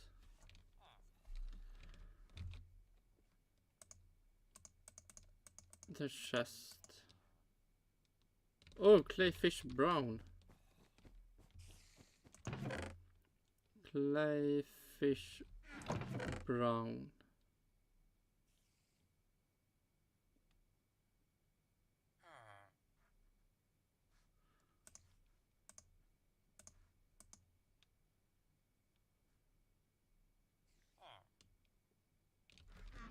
Nice. Let's see. Pink, purple.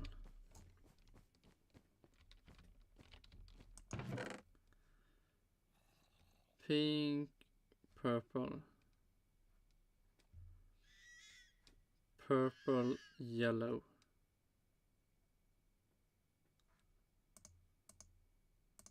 Blue, lime blue, white, light gray, pink, red, light blue, orange.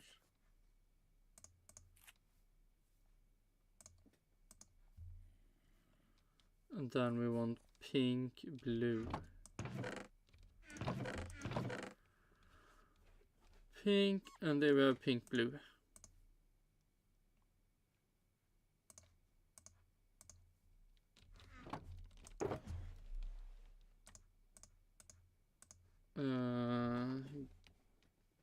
Yeah, F.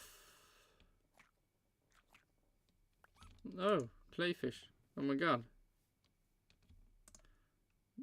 This one I need to place down.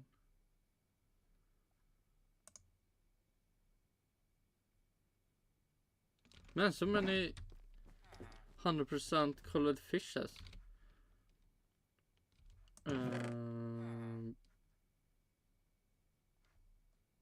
God damn it. That one existed. Brown. Then one also existed.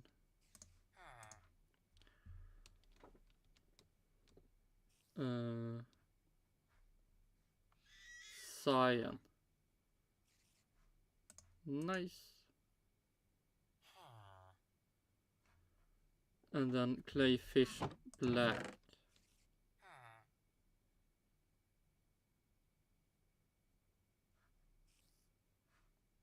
Nice.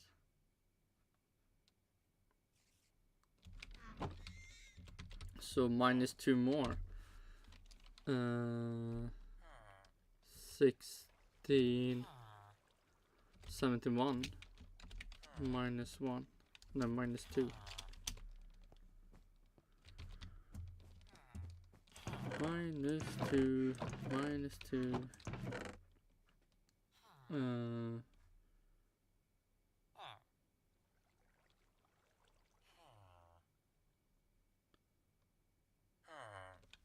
Okay.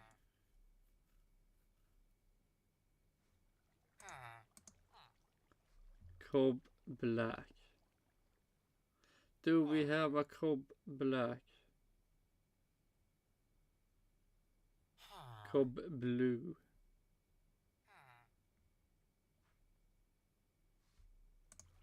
Nope. Let's see. Minus. Yeah, already written -2. -2. Now we can maybe continue. We need the floppy fishes. The flopping Lewis Hamilton. Hopefully we'll be flopping around the Mercedes tomorrow.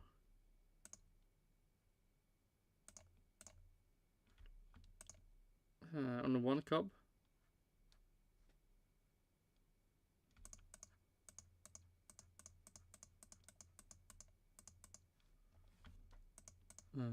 Go away. Cob. Snooper.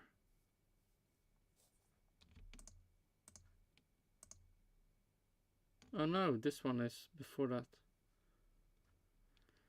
God damn it.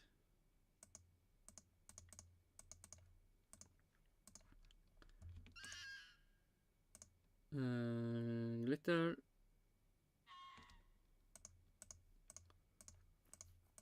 Now we can take the snooper.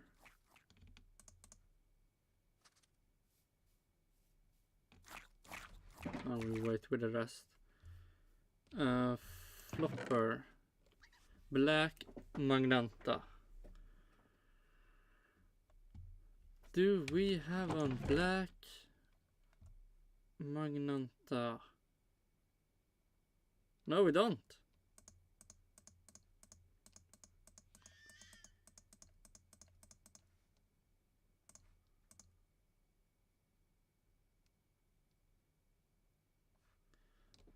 Light blue lime. That one we had. Okay, we can place it there.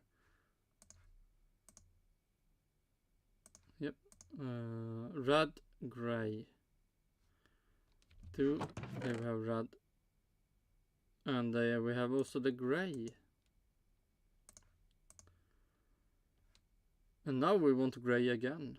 Gray, light blue. Gray, light blue.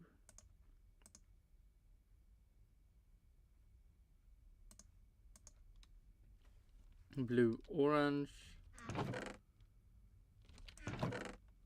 Blue, orange. Blue, orange flopper. Blue flopper, eller flopper blue.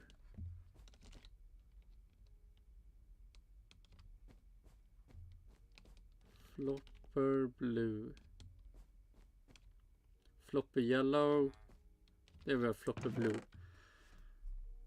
Blue orange. And then one we had.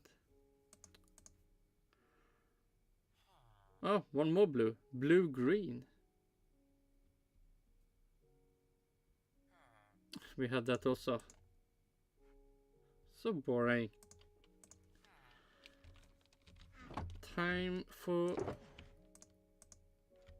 Oh shit, go away.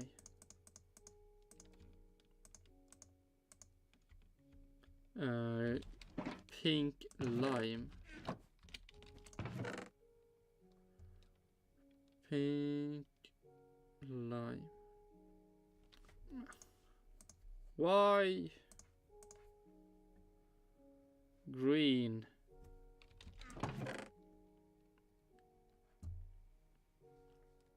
Green lime. I don't believe I have this one. Nope.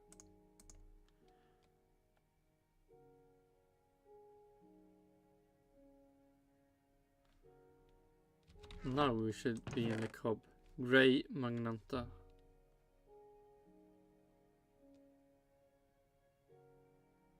Nice. One more chest for the bigger collection.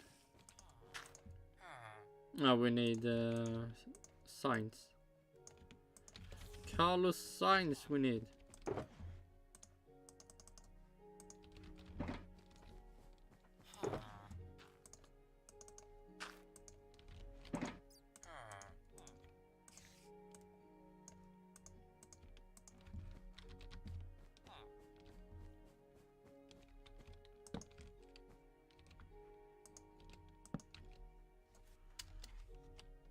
Let's see. Do I remember? Glitter green.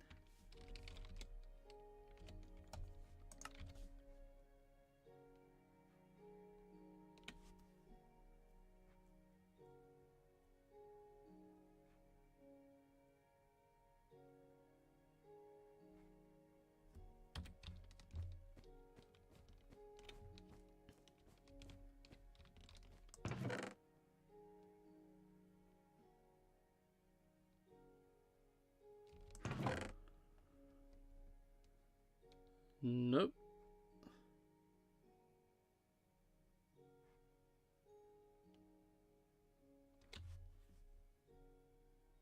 The fuck?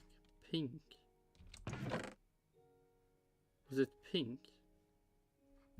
Pink lime. Nope. Wait, cool.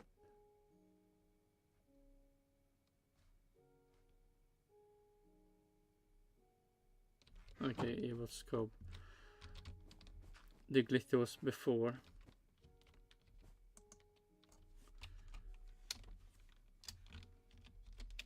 Cob. Pink.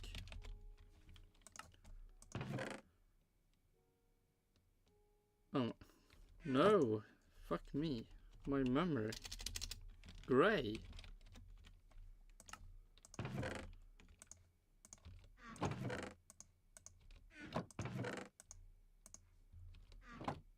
Okay, is that right now? Cob gray. Cob gray. Fuck me. This one is going there. And then the gray cob.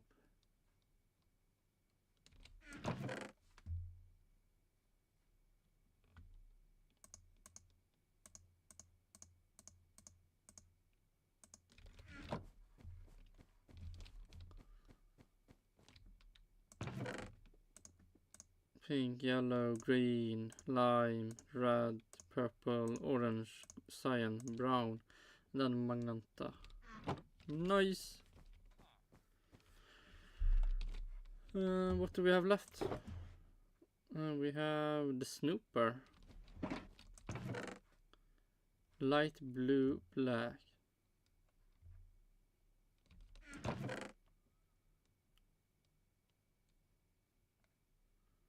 Light blue, black, and that we have light gray, orange. Nope, we don't have it.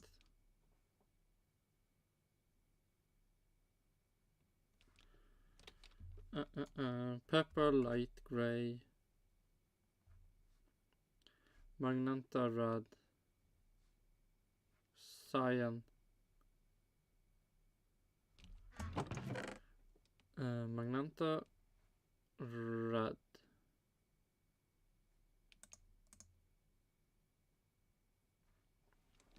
purple, light gray, cyan, cyan purple.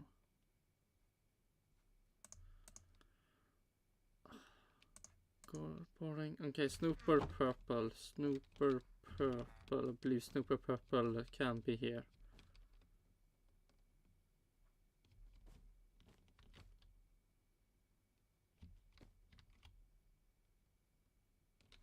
Okay, then it's the other side.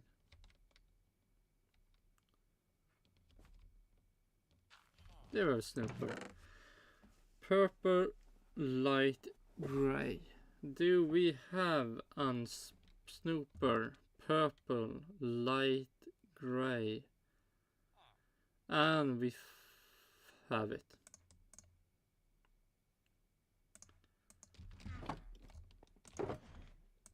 What do we have? Spotty. No stripey.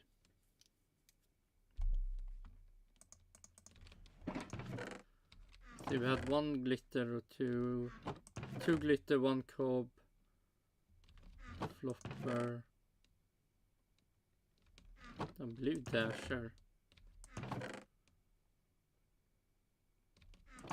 Yeah, I think we had most everything except the stripey.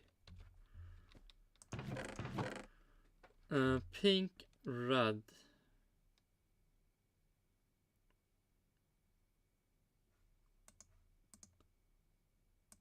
Disgusting. Brown, light blue. Brown, a light, and then we also have, god damn it, brown, light blue, pink, cyan. There is cyan, but we want pink. Pink, silence.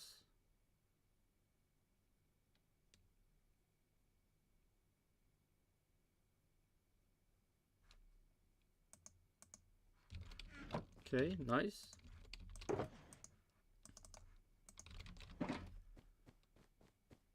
Yeah, this is a large chest, then we have problems. What the fuck will I place the rest of the chest? Oh my god. The problem. Let's see. Information. Give me information. Tropical fishes. How many? 21 press. The preset were okay. Size, shapes, and colors. Let's see.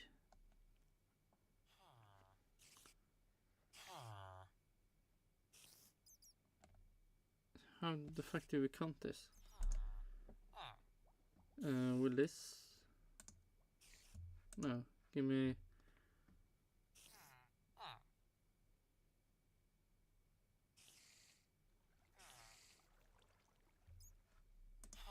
Fuck me. It will be many chests. We don't need to count that.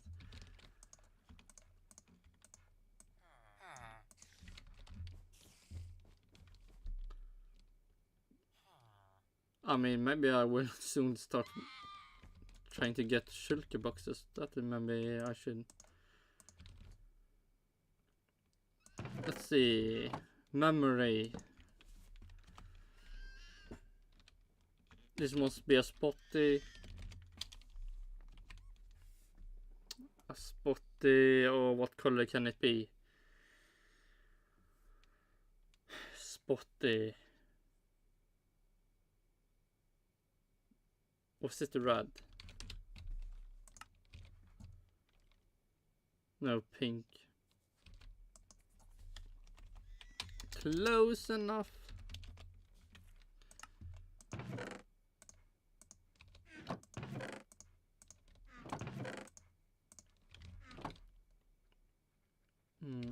Then on the sunstreak, pink, spotty.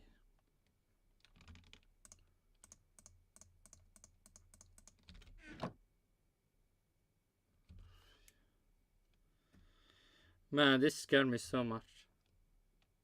And I usually get all 9 in a row, but because I didn't have anything here, I got one short and I'm like, oh no, did I fuck up?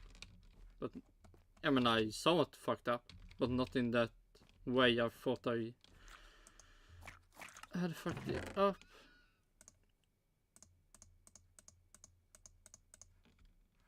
To be sure, pink cyan. No pink cyan.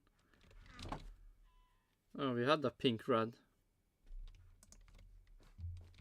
Time for the sunstreak.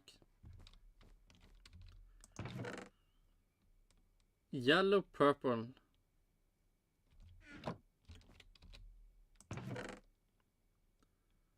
Yellow purple. Oh, blue, black, light gray. Blue, light gray. They were light gray, red. Nice. Yellow purple.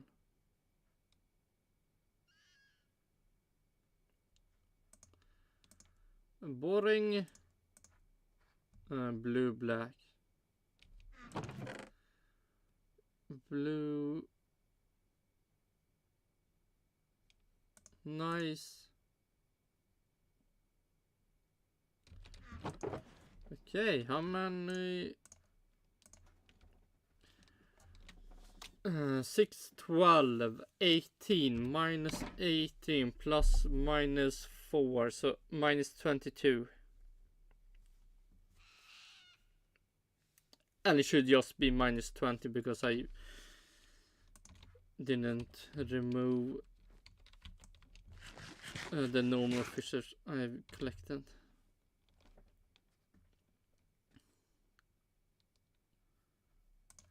Before I counted them. Let's see, that will go away. This we will place there.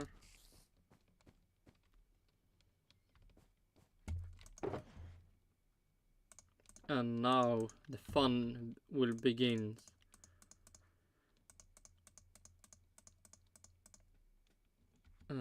Go away.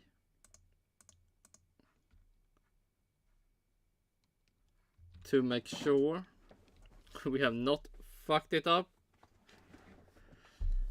we do a second time, but now just with the fishes we had already. Brown, gray. And this can go somewhat fast. Brown, gray, yep. Pink, black.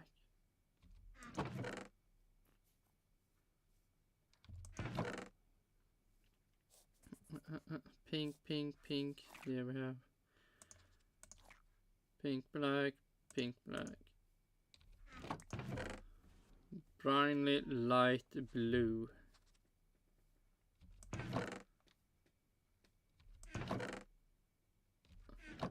Brightly light blue.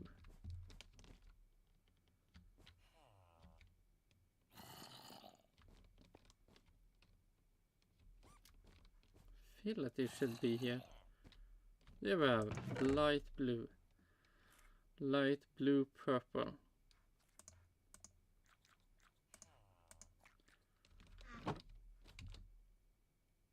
Red.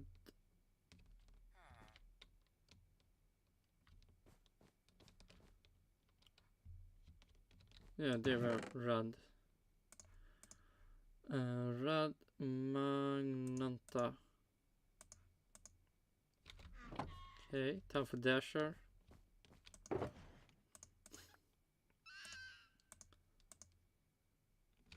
Pink, blue.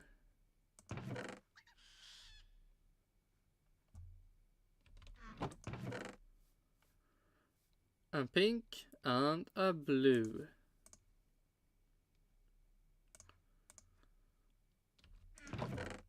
Light blue, lime.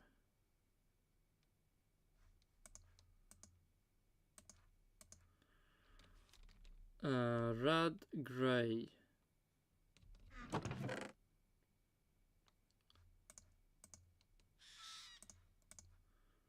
Gray.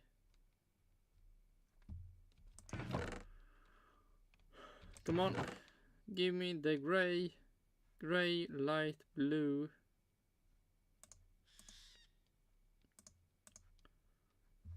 Then we want the blue, orange. Blue, orange, flopper, blue. No, blue flopper. Blue snooper. Blue.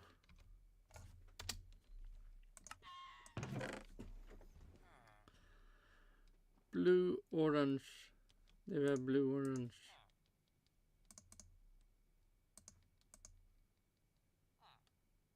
And then blue, green.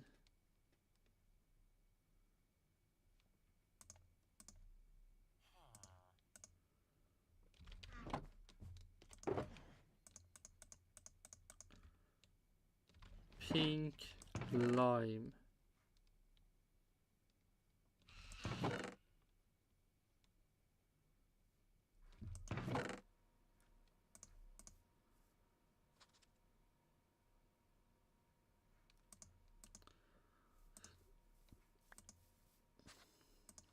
Yes, light blue, black.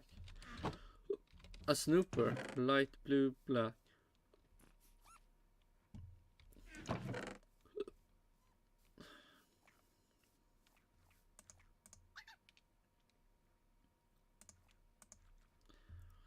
Cyan, purple.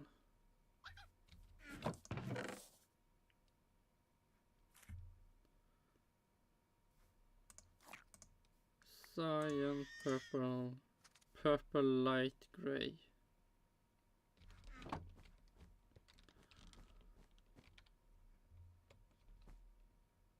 Snooper light grey.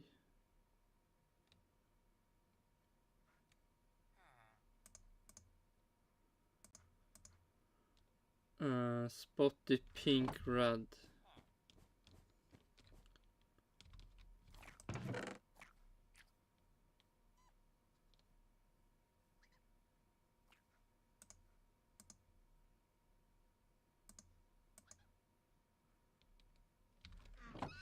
Sunstreak brown.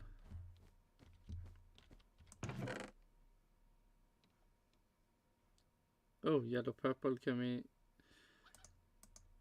do before brown light blue? Wait, what? No, spotty. Brown.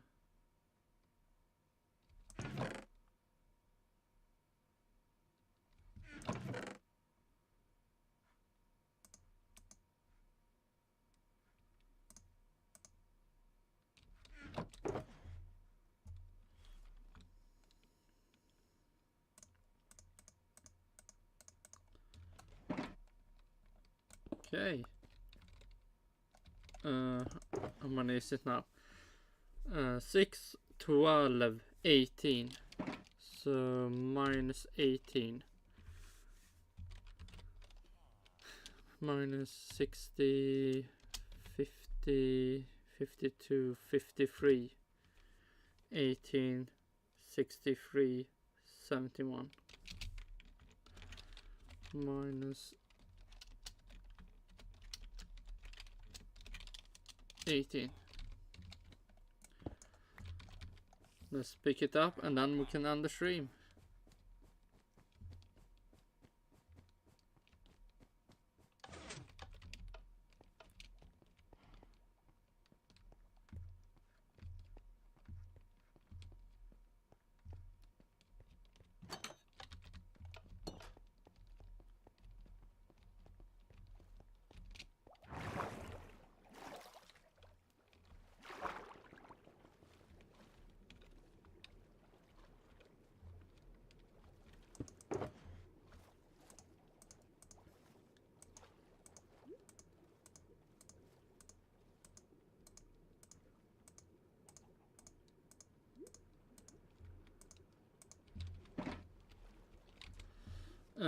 Betty brown gray, Blockfish pink black, Briny light blue purple, Briny red brown, Briny red magenta, Dasher pink blue, Flopper light blue lime, Flopper red gray, Flopper gray light blue, Flopper blue orange, Flopper blue green, glitter pink lime, Snooper light blue black, Snooper cyan purple, Snooper purple light grey, Spotted pink red, Spotted brown light blue, Sunstreak yellow purple.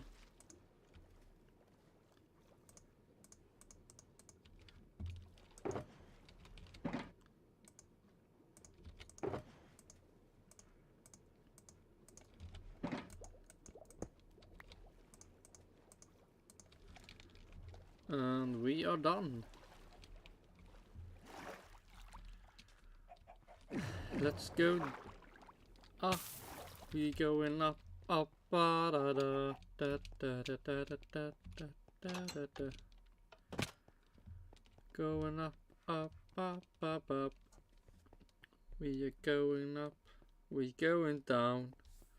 We going inside. We going over. We going upside down.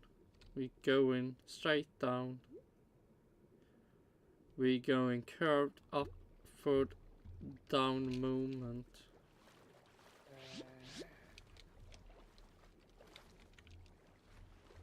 One last fish for the collection. Nope. No fish for the collection.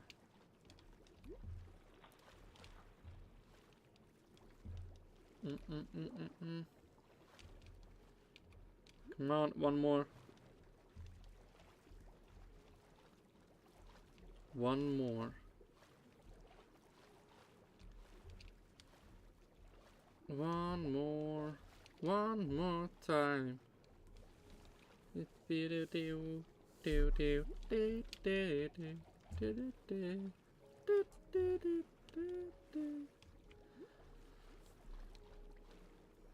Nope. Nope. Nope. Nope. Nope. No. No lost fish for the collection.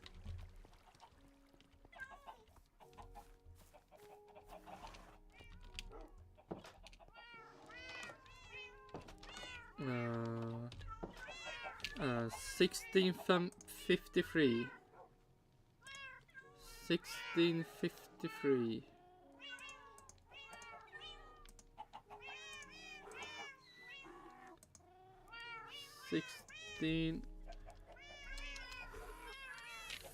1653. So it started with 35 and Anna with 53. 1653. 1653. Okay, det var test. And tomorrow qualifying will happen in Formula 1. The sprint race for Formula 2, Formula 3 will happen. And qualifying for IndyCar will happen. So until that.